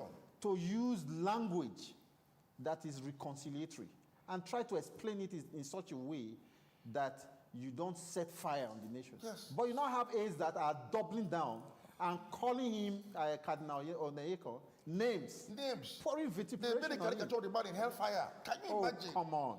Can you imagine? Why? Because of political power that is transient. We are all here. May God keep us alive. Amen. And some of the reviews, all our online reviewers are just giving us back-to-back, but we can't take it all now. We'll probably take it later. But L'Oreal Dikpo says, Cardinal Nayeka in 2014 went to JEJ and told him government is not doing enough for people, yet JEJ didn't abuse him. And someone, Michael Wondu, said, I was thinking after Buhari's disaster government, we would have a relief, not knowing that the worst is coming. The Tinubu government is the worst since I was born. But, well, that's some of the response. Some people say, well, there's no autonomy to feedback and response, and that the presidency also has the right to respond in the manner in which they did. So it's comes for some. But thank you so much, gentlemen, for coming on the show, and I'm sure the president will hear you. Either an apology will be made later or not. Dr. Maho, thank you always. For his own sake. Yes. Thank you. And for the sake of our country.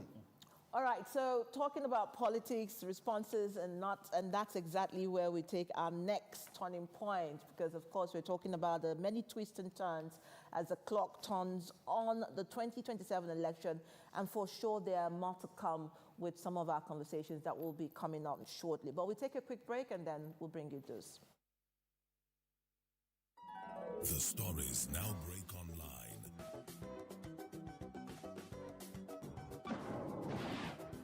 Miss anything from our real-time updates and exclusive content. Follow and participate in discussions on live TV studio programs to shape the narratives. Subscribe, engage, and share from AIT.live at AIT_online on X, AIT Online on Facebook, official AIT Live on Instagram, TikTok, and Threads on YouTube. Stay connected with AIT. On air, online, on live. Get ready for a bold new chapter in political discourse. The conversations that matter most are stepping into the spotlight like never before. Political platform, the hard-hitting, no-holds-barred program you have trusted on Ray Power Radio is making a powerful move to television. Tune in to Africa Independent Television, AIT, as political platform debuts on your screen, bringing deeper analysis, sharper debates, and the voices shaping our nation's future right into your screens. From policy and politics breakdowns to real-time discussions with key stakeholders, this is more than a program. It is where opinions are tested, truths are uncovered, and the people's voice is heard. Join seasoned hosts and expert guests as they tackle the issues that define our democracy. No filters, no distractions, just real talk. Political platform now on AIT, 9 to 10 a.m. every weekday. Stay informed, stay engaged, be part of the conversation. Well, thank you for staying with us. And of course, we told you earlier that we will be bringing you some conversation around, of course, the activities around political space, the clock ticking on the 2027 election, amongst others. And joining me to take a look at the recent political developments and what to expect in the days ahead, I'm joined by Dr. Jack Epele. He is the founder of TAF Africa. And Jake Epele, and he's the founder of TAF Africa and the Albino Foundation. I think one has joined the other and it's switched places. Okay. We changed the name from the Albino Foundation to TAF Africa. Okay, absolutely. So it's still one and the same. All right. So I'm sure that you listened to the conversation just before yours came on. The newspaper reviewers, Dr. Majid and Dr. Maho and Majid, were very emphatic on areas where there was displeasure in terms of where the economy is, the style of governance, utterances, amongst others. They started with the state police, hoping that, you know, it doesn't become 36 militias under the governance in the state. And then speaking the 2027 election about the utterances made at Cardinal Onyekan, who of course expressed his displeasure and the manner of governance. But just to get your thoughts in, what is your state of mind when you think Nigeria at the moment under this administration?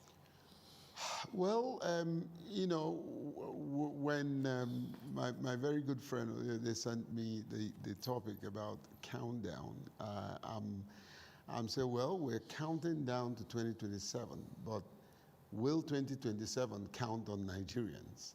You know, that said, it's sort of a mixed bag. The rhetoric is not good for the optics. Neither is it good for the substance of democracy. The performance of the current government administration, they're struggling to revive the economy, and it's been on and on and on, you know.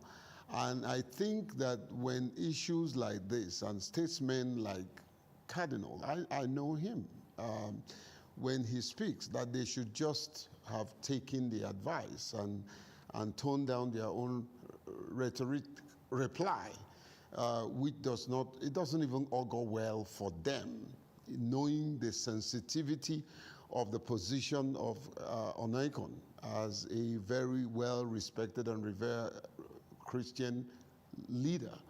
That's not a good optics for this administration that already everybody talks about is skewed.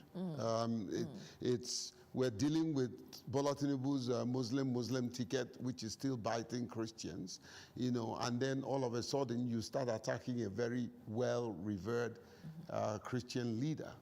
I had expected the president to stop them. Sometimes this administration, the things that they can use to do very effective communication, they don't. It is mundane issues, as far as I'm concerned. If the man says, well, the president did not want to listen to us, it's his right to say so. Granted, the government has a right to respond, but not respond in the manner that they are responding, which is hitting the system. We don't need that. Let's talk about electoral reforms. Let's talk about credible election. Let's talk about inclusive election. You know, let's talk about protecting sectors like the media, the journalists who are reporting facts, truth about what they see. You know, let's talk about getting the confidence of the people, the citizens, you know, that don't seem to have implicit confidence in the electoral system. And I think that's what I kept telling my good friend, the INEC chairman, the fact that he needs to do more in instilling confidence or returning the confidence of the voters so that we don't have massive voter apathy come 2027. We've been seeing flashpoints of voter apathy in off-cycle election. Ekiti was a slight improvement from Anambra, hopefully, Osho, hopefully. But I also have a concern because I was in Osho just a few, Oshobo in particular, just a few days ago, you know, a week ago, you know, and the security situation calls for concern. Almost a state of emergency. My hotel, opposite my hotel, was where the bridge was bombed. And we confronted my good friend, the rec, about the snatching of the voter's card, you know. Togri, these hoodlums have taken over the motor parks, every security point. And that also stirred up my empathy for the current governor, Adeleke, you know. Although for me, unknown to them, they're making him more popular because the people are beginning to see him as the savior and the face of the masses, you know. So it's a total mixed bag that we need to be very, very careful Otherwise, 2027 will make or mar Nigeria. And this administration needs to do more by giving us the assurance double sure that we are still in a democratic process where everybody's voice count and everybody's votes count, you know. And right now, if they continue the way they are going, it's going to heat up the system and is not going to augur well both for the citizens and the democratic process that we're trying to nurture. All right, so there's not, I mean, APC is not the only party that will be at elections in 2027. Of course, we know that INEC has released a list of presidential candidates and their vice, and the list continues to generate reactions. And just listening to last speakers who spoke about a credible opposition to what we have, how do you look at that list? And then also speaking to what Nigerians expect in 2027? Well, everyone has a right to contest election. Everyone has a right to emerge as the leader of a political party, as long as due process is followed, as long as unnecessary factions are not encouraged, you know, as long as it is what the party stalwarts and the general members of the party wants. Right now, we have a serious concern. And I want to also be very fair in terms of being an objective and analyst. Okay. Opposition, when people point accusing finger at APC, I don't speak for them, they will never speak for them. They are responsible for weak opposition. To an extent, I don't agree with them. An opposition is a strategic, well-formidable group of people that shows themselves credible enough, and they have what it takes to fight a sitting government. No matter what happened, granted, APC with her machinery can influence some of the crises in the opposition camp. But what happens in that camp, you are responsible. If you don't buy into the antics of certain individuals coming, these crisis makers are well known, my dear. They're well known, you know. So if you don't checkmate them, if you go to bed with them, if you take gift from them behind the door, you will create crisis. Crisis makers are not hidden. They're not masquerades. You know them by their rhetorics. You know them by their antics. You know them by their body language. So as much as I know that a sitting government has a role to play in ensuring that they don't dissipate an opposing fashion of a political system, but they don't have, you cannot blame them absolutely for the decision those opposing parties make. So whether it's ADC or NDC, whoever, you have what it takes to bring yourself together, discipline yourself together, and form a credible opposition. Now, what happened is that some of their leaders buy in to some of the baits of the ruling political party. Who would you blame? So granted, and I'm concerned that we don't have a very strong opposition that would unseat an incumbent president. We don't have that currently. So in terms of the listing, yes. In terms of the listing, some of them looks credible, but they don't have the resources to push through. A few of them are very unserious. Most of them are camera-hungry individuals that just want to be seen, whose voice, they're self-opinionated, whose voice is very strong, but they don't have the substance. Well, you don't win election when you don't have political structure. You don't win election when you don't have the ability to convince the masses. Now, here's the thing. Any smart politician can unseat this president because he has too many problems. He's struggling with the economy. He's struggling with insecurity. He's struggling with daily livelihood for the citizenry. So it's good enough, and a issue-based campaigner can unseat this incumbent president. But right now, I don't take my word for it. I don't even see any of them with that capacity to do anything politically harmful to this sitting president. He seems to be coasting to victory. Yeah, so you're saying that, like most people say, that 2027 will sort of be an anti-climax of some sort because opposition parties don't have any credibility with who they are presenting as candidates? You see, in politics, last minute plays a very critical role. Who knows? Who knows? There may be a turnaround, you know, although the list has been made. But these individuals, do they have the strategy, the political structure, the security apparatus to unseat this incumbent president? I don't know. You know, so basically, and I would like, without preempting what your next question will be like, I would like to look at issues like INEC, their preparedness, security, the citizens, you know, the vote buying, all kinds of issues that will happen, inclusivity, you know. These are flashpoints that are giving me really, really huge concern. In terms of the governance of this administration, there's a whole lot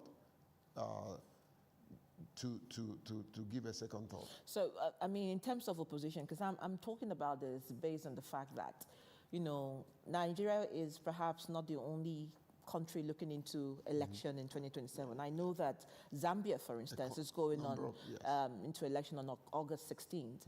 And the president, Hakainde, is sort of a bit rattled because what the opposition has done is to create an expanded coalition with frontrunners who make sense, like you put it.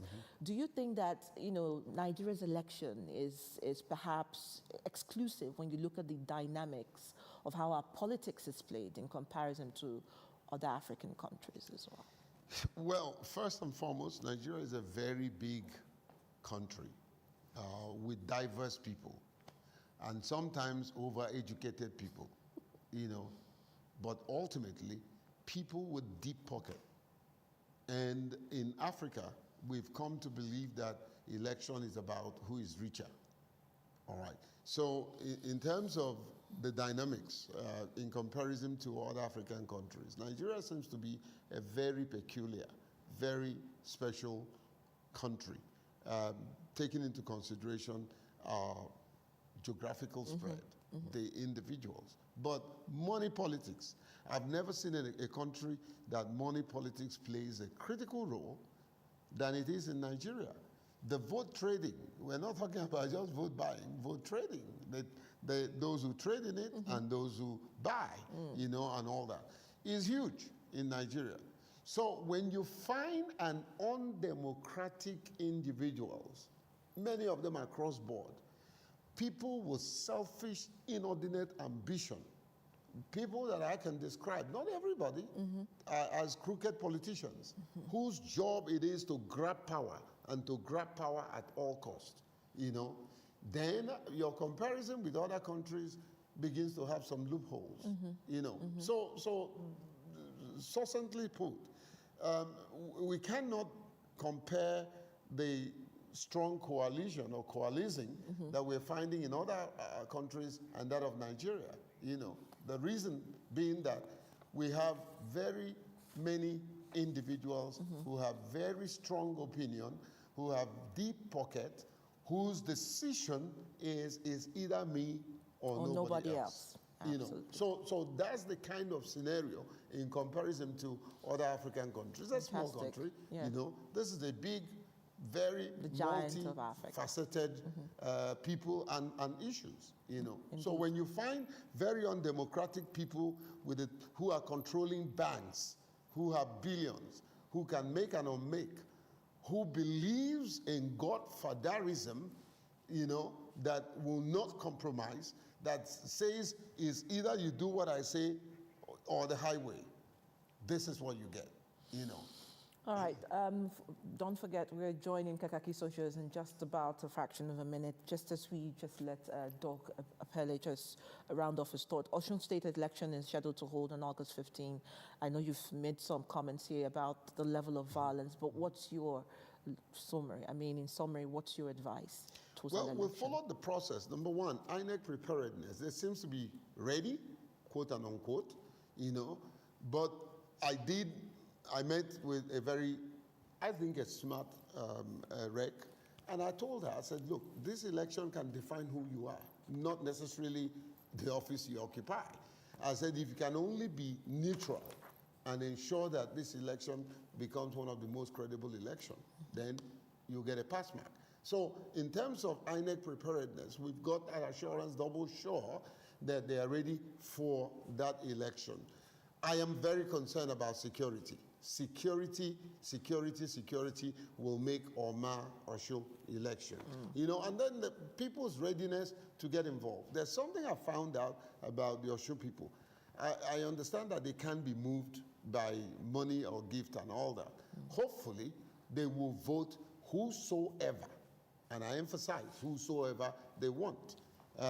Let the best person win and lead the people. Also, you have an opportunity to decide who leads you. Ensure that that happens. Do not sell your vote. Do not sell your power.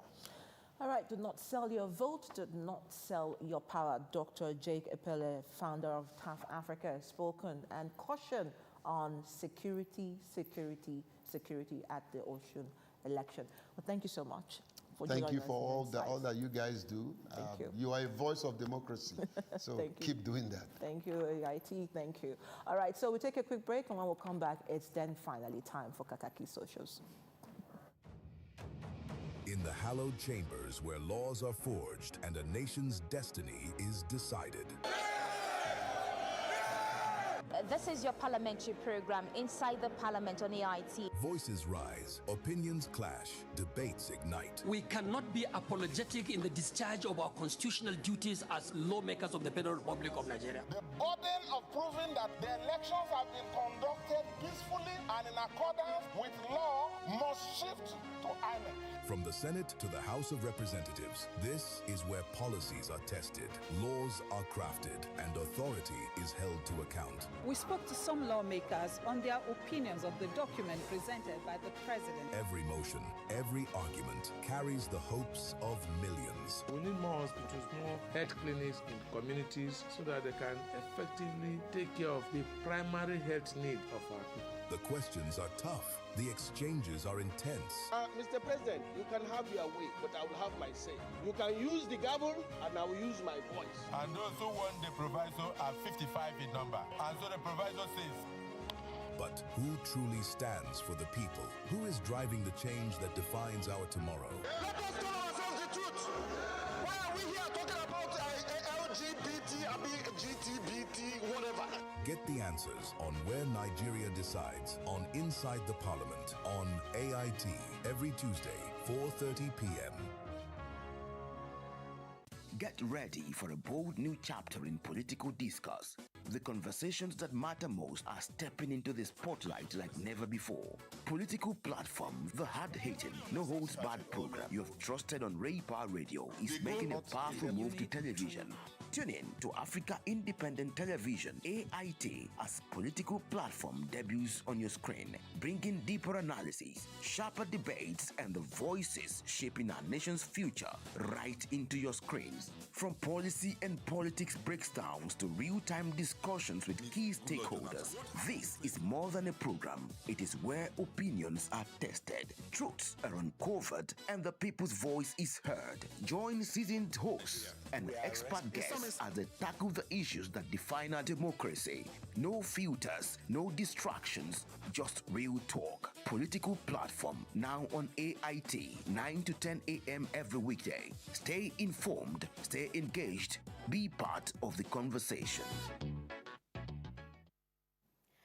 Hello, everyone. Good morning to you. This is Kakaaki Social. I am Onoshorena Obozige. We start from Osun State this morning, where the governor, Ademola Adeleke, is asking President Bola Tinubu to immediately intervene in the state's political tensions, warning against any action that could undermine democracy. Speaking at a campaign rally, just yesterday, Adeleke alleged that Osun State is bleeding and called on the president to ensure that innocent lives are protected ahead of the elections.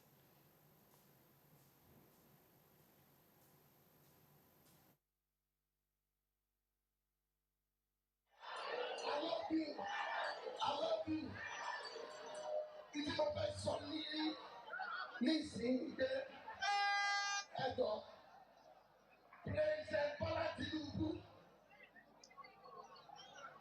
Nǹkan kan máa ń ṣẹlẹ̀ lóṣù tẹ́ ẹ̀ dá sí. Nǹkan kan ń ṣẹlẹ̀ láti ìlànà ní Ọ̀ṣun. President Tinubu ní ilẹ̀ Yorùbá ní Ọ̀ṣun. Wọ́n ń pa àwọn èèyàn wa. Ẹni ní president, ẹni ní bàbá gbogbo wa. Wọ́n ń pa àwọn èèyàn wa o. Ọ̀ṣun wọ́n ti sọ wípé ọ̀rọ̀ ò ní darí kì í ní o. Kò ní síríkì ní Ọ̀ṣun o. Ẹ̀rọ ti tó ṣẹlẹ̀ ní 1983. Ilẹ̀ Yorùbá ló ti bẹ̀rẹ̀ o. Àti ní Oǹdó. Tó yọ Ọmọláde jẹ. Tó yọ bàbá wa dá sí jẹ. Ẹ̀rọ tó ṣẹlẹ̀ o. Ọ̀ṣun ò ní gbà o. We want free and fair election. That's it. All right, let's bring you in. We have supported you. What else? Henta says, you have even tried your best by raising awareness. So if any clashes later occur, use your power as a state governor and let them learn their lesson and run kitty-kitty. These people just believe in rigging their way into power through violence or any other way.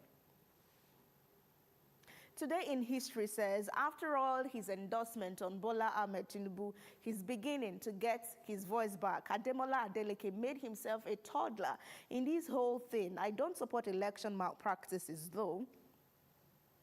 Sos Ibon says, I'm afraid this is too late, Mr. Governor. This template is what you should have started your campaign with instead of playing safe. You should have gone all out and damn the consequences. Away from Sos, Babafemi says, APC should just allow you to win since you endorse the president, right? They shouldn't have presented a candidate talk less of campaigning. They should have participated in the election so that you can win. And you said you are practicing democracy. You are all jokers, Babafemi says. All right, Muslim women dressed in hijab staged a solidarity rally in Iwo, Osun State on Monday in support of the APC governorship candidate Bola Oyebamiji. The women marched through major streets, carrying placards and chanting campaign slogans while urging residents to vote for the APC in the August 15 governorship election.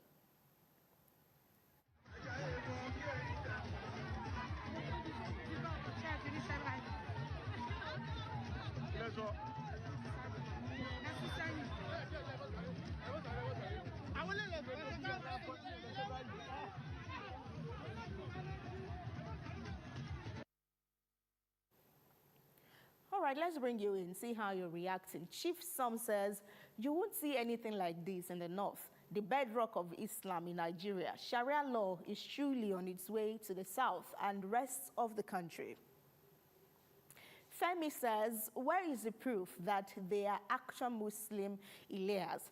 Couldn't anyone, including men, have worn those robes to play propaganda games and make it seem like Muslim Elias are supporting and campaigning for the APC in Nigeria? Anything is possible. Adeyemi says, are people just finding out that Iwo is a Muslim-dominated city? Been hearing yarns about Sharia and all sorts. Iwo have always been a home 2 clerics. Final thought, 2-in-1. Histopsy says, with distress, they are going to give them a sum of 5,000 naira. People said even less. And then this user closes, it says the election will be highly competitive, unlike the Ekiti election, which was a walkaway for APC. All right. Let's come to the nation's capital. We have the Minister of Works, David Umahi, that has disclosed that despite calls from some quarters for his dismissal, President Bola Tinubu stood by him following the death of the medical staff Mary Habila, who died in his house. Umahi added that some people urged the president to sack him after the incident. President Bola Tinubu instead encouraged him, saying, "Dave, go and build more roads." This is as the national president of the Southern Kaduna People's Union, Samuel Tabara, has alleged threat by the minister in a viral video posted by AIT. As follows. David, are you Samuel Tabara? Me, yes, I am. David, I am David Umahi, the Honorable Minister of Works. I saw your suit against me. You need money, right? I will teach you a lesson of your life such that you will learn never to mess with a person like me. You know, the same president should sack me. Why should you sack me for doing what? You know, so anybody that is working with you and dies, then you must be sacked. And the president surprised one of them, and he said, Dave, go and build more roads. You know,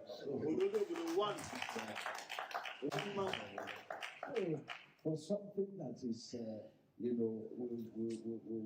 know, money, you know, together with one of my uncles that's also collapsed, you know, after watching Egypt, you know, a World Cup match.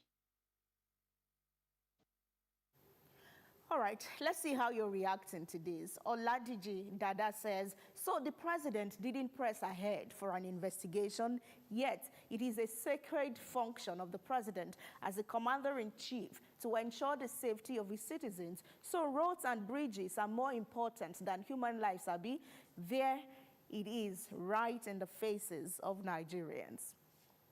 Marshall says, of course, life is so cheap in. Probably the road will be used by ghosts. Imagine what you are vomiting, Didi. You are not even supposed to make it public. If at all, Daddy said that you guys are creating more crisis for the Baba self, and Daddy refused to listen to the bishops. Away from Marshall, Africa Arise says, I have never seen a country where those who commit gracious crimes are so bold up to the point of issuing public threat to the victims.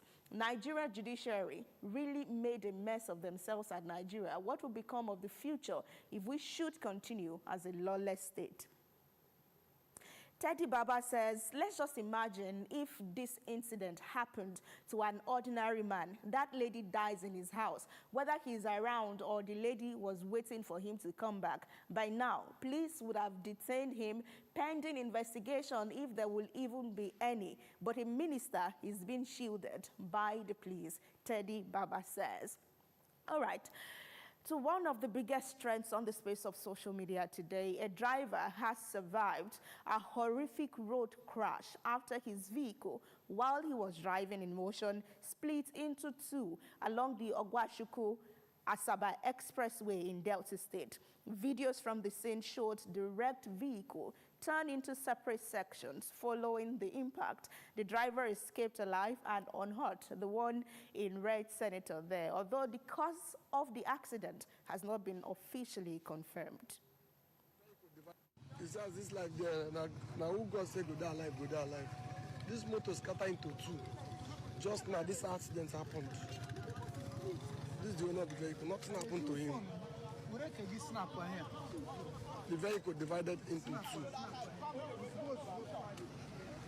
The vehicle divided into two.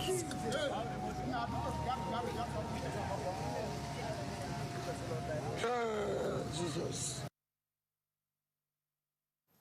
All right, let's see how you're reacting to this. This user, Chief Papi 007, says, fine, let's thank God he's alive. But bro, this guy should be arrested, because what the actual, where you they run to? If this speed no reach 200 kilometers, I no go believe, and you they use ES350, match that kind of speed, the government should please install CCTV on our expressway because of these kinds of people. Away from Chief, yes, a chef, Bongo, says, come to Apapa, Tinkan, and see the amount of salvage cars we import to Nigeria every day. You guys will weep. Nigeria is a dumping ground for Europe and America. Mr. Wale says, avoid buying or driving any car that has been caught and joined after a serious accident. Even if the welding looks clean and professional, the structural integrity is compromised and the safety risk remain extremely high. Thank God for your life. Indeed, final user Opti says, he's not in the right state of mind currently. He's walking but need medical attention. But this is Nigeria. No such as that in our emergency. All right. To our final story for today, Super Eagles midfielder Alex Iwobi has opened up about some of the challenges he says players sometimes face while representing Nigeria. Speaking in a video online, Iwobi disclosed that players sometimes have to even pay for their own flight, deal with power outages at hotels, wash their own training kits, and play on poor pitches. But one misplaced pass could earn a shouting spree from the coach. Let's hear. I love playing for my country. Of course, yeah. However, sometimes you have to book your own flight. Sometimes you have to pay for your upgrade. Obviously, because you want to be comfortable, sometimes you have to sort your own flight. Sometimes you're in the hotel. You know NEPA, when that goes. Yeah. Yeah. Oh, jeez. Yeah. Sometimes there's that. I've now gone to Nigeria. Obviously, you have to sort out your own flight. The hotels, like I remember my room, there was like 3 in my room. You have to wash your own kit. The pitch was half grass, half astro. Some of the astro was even off the pitch, like it was just finished. The staff, like the coach, if you make one bad pass, what is wrong with you now? Oh, God. Well, I remember one time, you passed the ball off the pitch, they made him do 2 laps. I thought, yeah, exactly. So I'm thinking, like this is mad, but it just feels like home to me. Yeah, no. I was learning, but like I was enjoying it. Yeah. The food was just obviously jollof, rice, asaro. There was, in the morning, you're having yam and egg. I just felt like I was at home. All right, let's see. This user, Aigbe Chris, says, and the federal government approved funds for NFF to take good care of these players' affairs. I even heard they approved funds for FIFA 2026 World Cup we didn't qualify for, and this money is being embezzled. Nothing but wicked elders. Away from Aigbe, this user, Loba, says, every time we hear the same sad story from these players, and it's so sad because the world is moving at an exponential pace while Nigeria is the giant of Africa, is nowhere to be found because of blatant corruption in every institution. When is enough going to be enough for us? Ashake Bennett says, he has seen many things in Nigeria. That's why most of our players don't come home anymore. They would rather get married to a foreigner and give birth there. Final thought to this one, giving us some sort of hope. Chris says, at least he said the food is good. Oh yeah? But seriously, playing for the Super Eagles shouldn't feel like an obstacle course survival show. NFF needs to sort this out. Adding exclamation mark right there. All right, everyone, thanks a bunch for being a part of Kakaaki Social today. I'm Rena OBO, a.k.a. Asa Socials, and we are AIT_online. Adora will be back for the remaining minutes of the program today. See you tomorrow.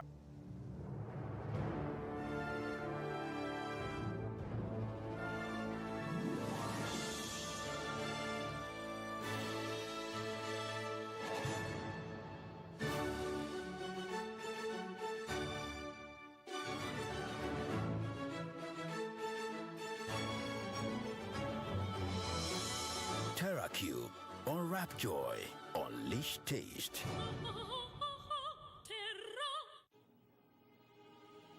with me, ma. This is your 100% money.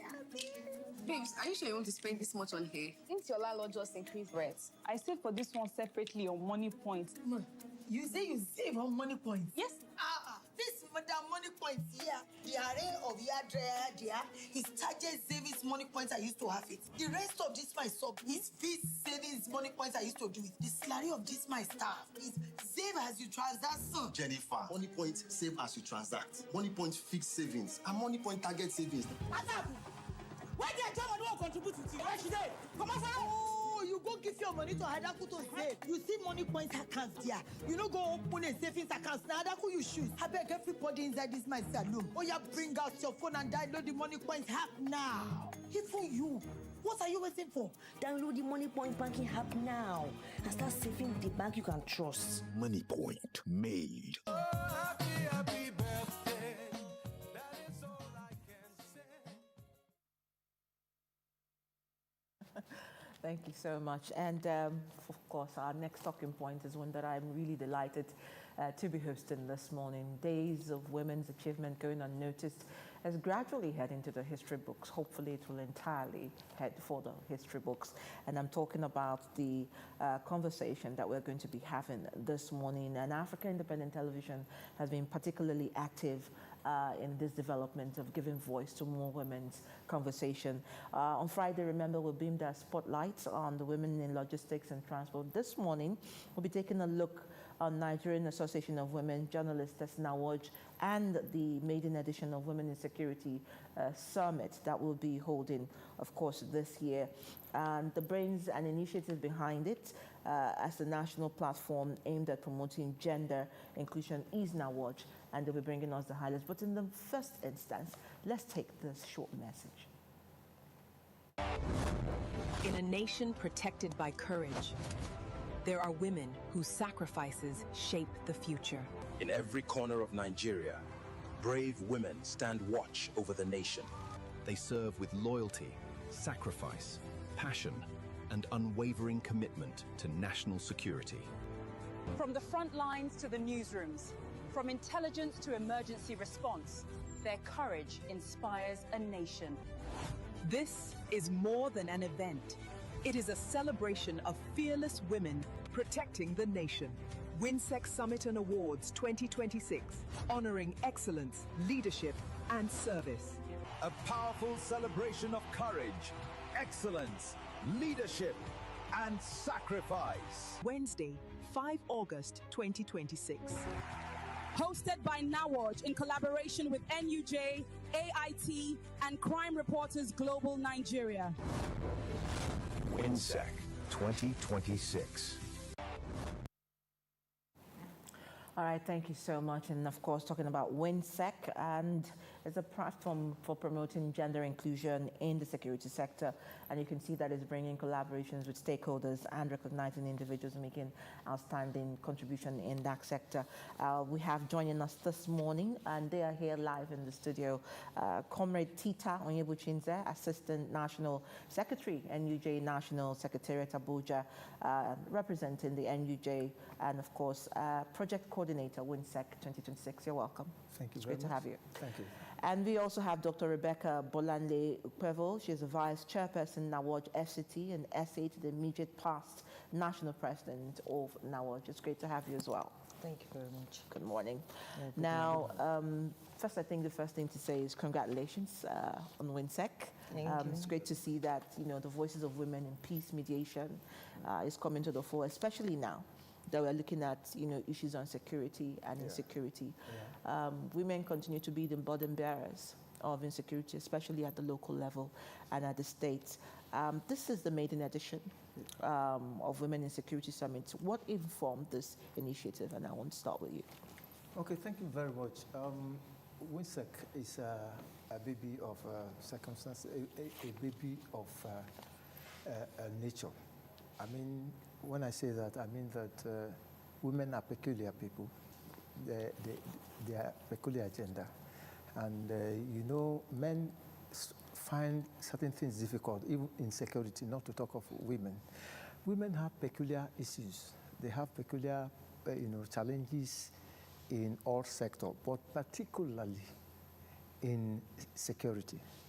You can imagine that a woman, if the woman is married, will, after work, cook for the family. After cooking, go to market, of course, cook for the family, take care of the house.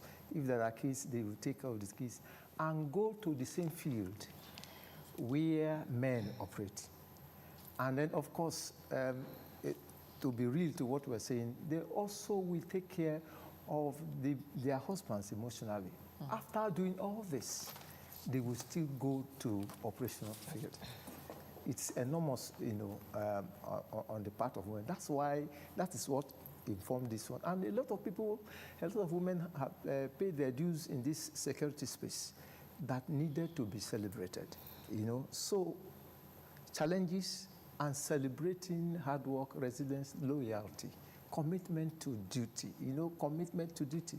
In security, you don't come late. In security, you don't come late. You don't absent yourself from work. You don't leave your enclave, where your operational base, for anywhere. This is enormous on them. Yet they will fill the gap of the family end. So we want to celebrate them. We want them to come together to know themselves, discuss the challenges that are discussable, because insecurity is not everything that you can say. Absolutely, absolutely. Because it could become a security breach as well. Let me come to you, Usila.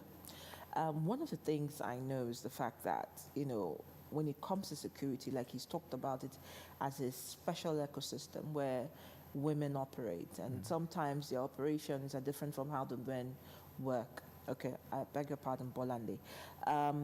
Now, are women making any appreciative impact in the security sector, enough so much to look at an appreciation strategy? That's first. Also looking at the fact that because of the kind of security architecture we have in Nigeria, do you think that the space has given women enough chance to be visible in their operations as women within the security sector? Yeah, thank you so very much for this opportunity. I would like to say that the women, when we talk about in the security system of the nation, we feel we need to give the women more visibility, because the women are actually doing a lot. And when we talk about the efforts of women in security, we are not focusing only on women in the force. We also have some civilians that have played very important roles. Remember that when we talk about insurgency, majorly we see the men there.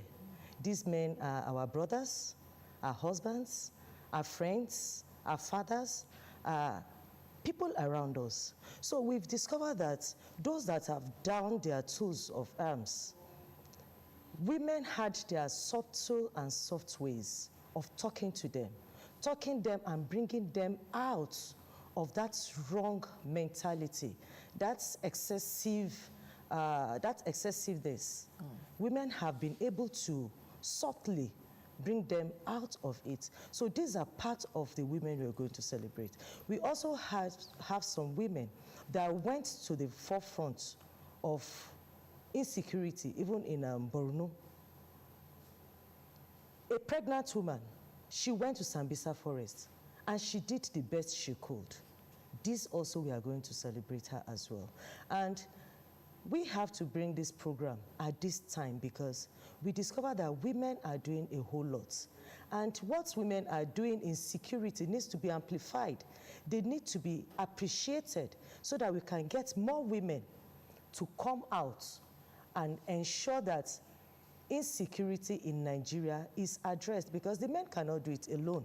And naturally, women are created as humble beings. When you talk, men, they could be like, oh no, I must do this. No, I had to do that. Even when you have to step back. That will not allow a lot of men to do that. But women can use that God-given power, that soft power, to persuade the men to pull back, because when there's insecurity, it's affecting everybody. And this is the most important topic most important issue presently in the country and even in the world at large. We cannot just leave it to men alone to handle. And even when we talk about in the security system, we have women also that have led.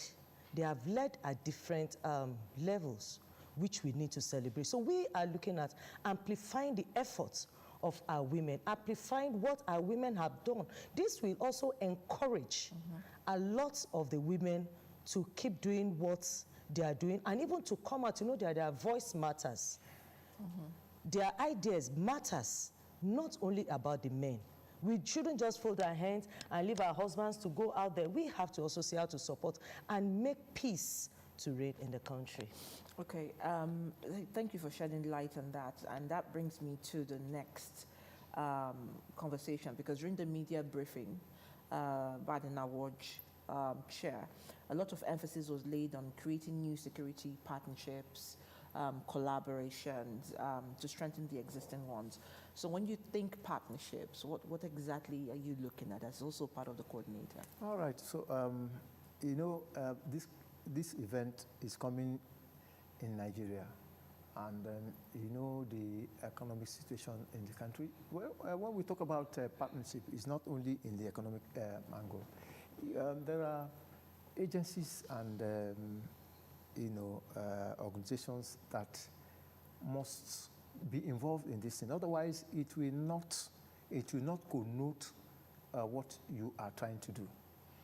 Partnership is critical, even in the operational angle of security. You understand? And for instance, when the military, the paramilitary, the Nigerian police, including the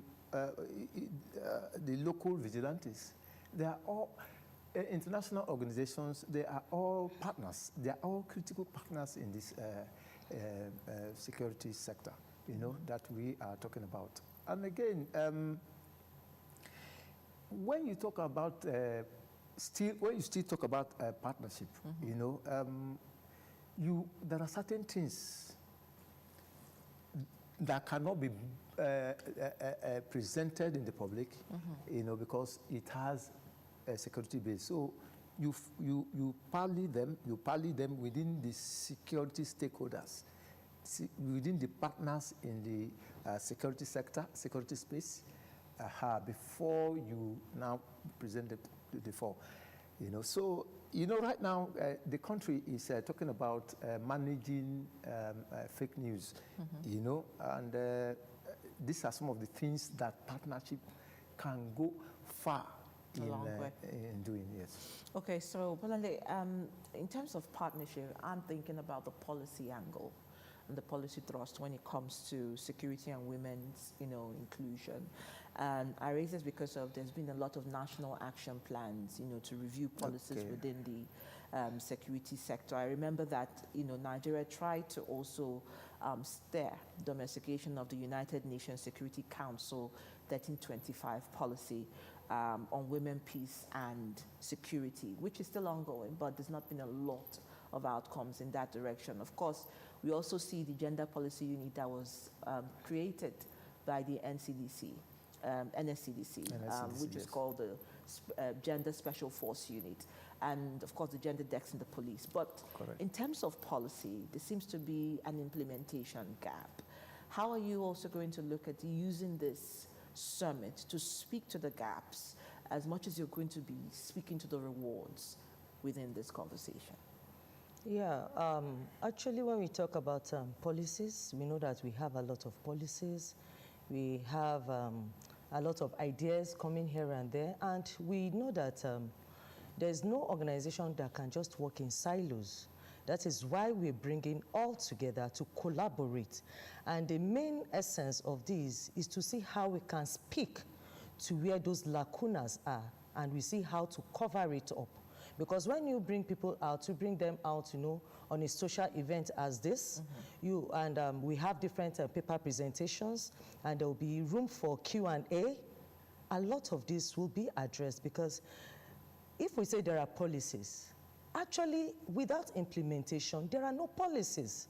Because when those policies are there and they're not being implemented, Of what use? So that is part of what we are trying to address with this summit, which is a maiden summit, and we look at having it annually, even after this, so that we can keep addressing it. It's not going to just be a one-off thing. Yeah. So that we keep addressing it, we keep appreciating more people, keep bringing them in. By next year, God willing, we'll take a look, analysis of what we've done this year, Yes. areas we still need to cover up, Yeah. what we need to do better, more people we need to bring in. We keep addressing those issues. It is a deliberate effort to curb insecurity in the nation. Strategically. It is a strategic means. Remember that we are journalists bringing this together because we have done a lot of research. We know a lot of things that are going on, but we need those actors in the security area to really come up and know that we are working together and we see how to address that so that those policies, implementation wouldn't be a problem. Everyone will be speaking with one voice because what gets measured gets done. And once they come together, they will now fashion out ways that, okay, this is what we do this way, this is how we get it done this way. We come together with it. It's for everyone's benefit. And the government will be able to address different areas that there are security gaps. Yes, also talking about policies, let me tell you, there's one incident, some of these things are not presented in the public. There's one particular emotional incident. Somebody in one of the agencies went to operation, but they didn't know that the person was pregnant. In that operation, she lost her pregnancy. She lost her pregnancy. The body, the biological, the makeup of woman somehow is a little different from a man. If no other thing, we observe that there's a monthly systematic change in women. So now, in these policies, we are going to, appeal. It's not, see, some of the policies that are that may be looked into. I don't want to say relaxed a little bit. Looked into on the side of women in security, to see how they can factor the feminine gender nature of woman into, implementing or putting those policies into place. This thing you're saying about the woman who probably was expecting in one of her operations brings me to one of the conditionalities within the police force, for instance. Okay. Because I remember that the Court of Appeal voided sections 126 and 127 of the police regulations, ending forced discharge of unmarried female police officers who got pregnant. And then they had also pregnancy policies that needed to be relaxed, amongst others. But if they are relaxed is one thing, but is to implement, it's another conversation. Because I do still see backstories where these things are still happening, perhaps in closure. Yep. So I come to you, Bolande. How, will these conversations beyond the summit, because again, we do have summits year after year. People come up with summits. It's great to continue the advocacy, the engagement, but usually the optics for a lot of Nigerian women is what happens next after the engagement. So how are you going to pursue the follow-up? Again, it may be a little problematic trying to catch on every collaboration, but would you be having some sort of mechanism to continue to push for these ideals to come into play? Sure. During the summit, we'll be having our rapporteurs that will be taking note of all. We already have that team that will take note of all that will be said, all that will be promised, all the promises there. And after that, we also have our desk officers in different of the security organizations that will follow up to ensure that these are implemented. And if at any point we discover that some are not implemented, we'll keep approaching them. It's a collaborative effort, just like we said initially. And we understand that some could take a little time, some will need some approvals, because you can't just get it done on your own. So those are measures that we have put in place to ensure that beyond the summit, we have results. Because the essence is to see it getting better. not just where we are, because we know that we can always get it done better. Yes. But somebody somewhere just need to sit up and ensure that you give it a push and a deliberate effort. And we're working as a team. And it's not just in FCT alone, because even the nominations for the awardees came from all the states. Yes. Came from all the states. We have NUJ chairpersons, chairmen, NAWO chairpersons in all the states of the Federation and FCT. Nominations came from everywhere. And the collaboration is with all the security agencies in the country. So we are not leaving anyone out. Yes. All right. And we ensure that at every point, it's a gradual thing. It might not be immediate, you know. It's a gradual thing. We have posts, summits, follow up. Yes. Follow up to ensure that this is done. And by next year, when we come back again, then we look into, those other areas. Well, I see your excitement. So who are we expecting at this WINSEC maiden edition, and who are we awarding, perhaps? Okay, so like we said, you know, this summit is a specialized one. For instance, the people that we are going to be celebrating from the security sector, they will have to be approved by their leadership. It is unlike ordinary celebration, ordinary award recognition. Yes, you understand what I'm saying. So we are expecting a whole lot. In fact, the security angle, we would not like to mention the names. Okay, so but we have dignitaries also that will function in that. For instance, we have from the people, our partners. Let me Don't let the cat out of the bag yet. Okay. Yeah, So please, I need to do that. Reserve it for the latter. Exactly. But where is it happening? In Abuja? Yes, Transcorp. Transcorp Hotels on the 5th of August, 2026 this year. Okay. Okay, so That's all tomorrow. road, yes, tomorrow. So all road leads to Transcorp, you know, for that event. All right, thank you so much. It's been great talking to the both of you, and I share your excitement, especially as women have been recognized, and I think that's the most important detail there, because I do know that oftentimes disability eludes them when it comes to conversations around security or mediation. And thank you so much. Thank you. Thank you, MJ. Thank you. I've been speaking to, of course, Dr. Rebecca Bolande Prevo. She's the Vice Chairperson, Nawaj FCT, and a former SA to the immediate past National President of Nawaj. And I've also been speaking to Comrade Tita Onyebuchi, and he is the Assistant National Secretary, NUJ National Secretariat, Abuja, and Project Coordinator, WINSEC 2026. And they said, well, don't let the cat out of the bag, but I'm hopeful that we'll get to see those awardees and the winners much later on. Thank you so much. Thank you. Thank you For having us. All right, so on that note, with the women closing on out of the show, I would say that's my time to say goodbye. I hate to leave you, but I love you still. And we'll see you again next time. My name is Dora Sydney Jack. Goodbye.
750 rhinos. At an undisclosed location in South Africa's northwest province, these rhinos are being prepared for life in the wild.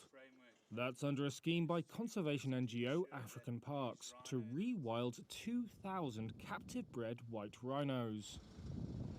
It's a move that could boost the world's wild southern white rhino population by up to 15%. African Parks project manager Donovan Juice said the aim is to rewild around 200 rhinos per year over the next 10 years to various protected areas across Africa. It's a once-in-a-lifetime de-risking effort from a conservation initiative at scale that's never happened before. So I think for the species, it's a massive opportunity. The rhinos were bought from private breeder John Hume. He sold the animals because of the high cost of protecting them. Poaching remains a severe threat in South Africa. 499 were poached in 2023, according to government data, an increase from the year before. Rhinos are targeted for their horns, which are in demand in East Asia for traditional medicines and jewelry.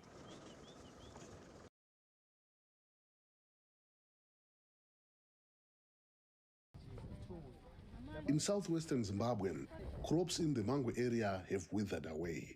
Even local farmers will be among Zimbabweans who need aid until next year. That includes 42-year-old Singazi Sibanda, a mother of 3 children. All my crops were burned by the sun. I don't know how we will get to next year and where we will be. The crops died at early stages. Mangwe is one of the districts in Zimbabwe most affected by drought. Local officials say some people may have to go work in nearby Botswana or in urban areas to survive. Boreholes have no water. Dams are drying up. There is no grazing grass for animals. Maybe some hay will be brought from other areas to feed the local animals.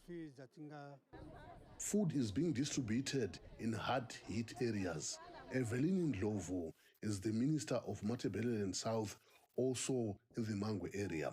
She says the government is in touch with international aid agencies to get more help. Officials say the crisis is growing worse in the region due to recurring droughts caused by the El Nino weather pattern.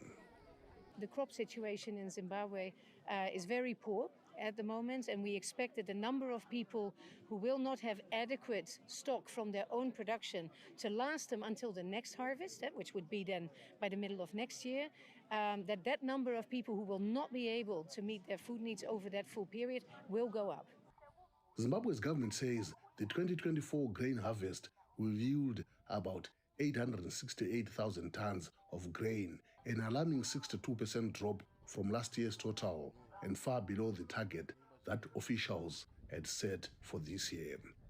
Aid groups say they are stepping up efforts to help.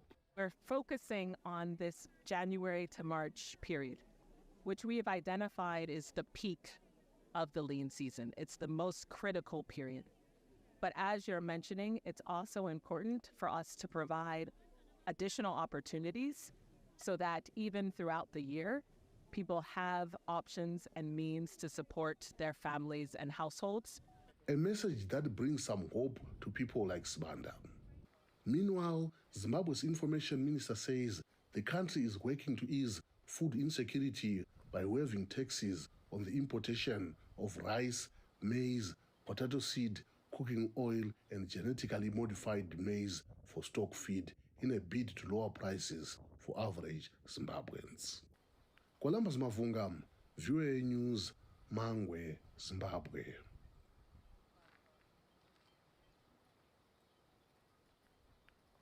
3, 2, 1. My name is Eugenio Gastelum, and I am a video game expert for the United Nations, and we use video games to change public spaces around the world. We go to the community, teach them how to play Minecraft, and then the community is the one that changes the public space into what they desire or what they need in Minecraft. it's the best job in the world, you know? I'm playing video games, I'm traveling, I'm meeting people, I'm teaching, I'm improving my world. When I was maybe 6, 7 years old, my father brought from the United States one of the first consoles that was in my neighborhood. We used to play tournaments of video games for 36 hours straight. So my home then started to turn into this hub for video games and entertainment for all the neighbors. It's funny being a Mexican kid with a mother telling me every day to stop playing video games. Juegue, juegue, juegue, juegue, juegue. Horas y horas y con los amigos. Podías hacer otras cosas en vez de estar tanto tiempo jugando videojuegos. It took me maybe 20 years to teach her that it's okay to play video games, you know? It was just a matter of time joining video games that I loved a lot and changing my surroundings, changing my community, changing at last the world, no? If I had a dream project, it became through Block by Block. Block by Block is a program created by Mojang and UN Habitat where we use Minecraft to help community members redesign their neighborhoods. UN Habitat provides the methodology, the funding through Block by Block, be the video game expert, urban experts, the supervision of the project, and all the planning for the workshops. There's millions and millions of people who play Minecraft, millions of children who play Minecraft, and we've tied up with them to actually allow children as young as 6 or 7 to express their views on the redesign of a public space. And then we help put it into proper design and take it to city leaders and make sure that it gets done.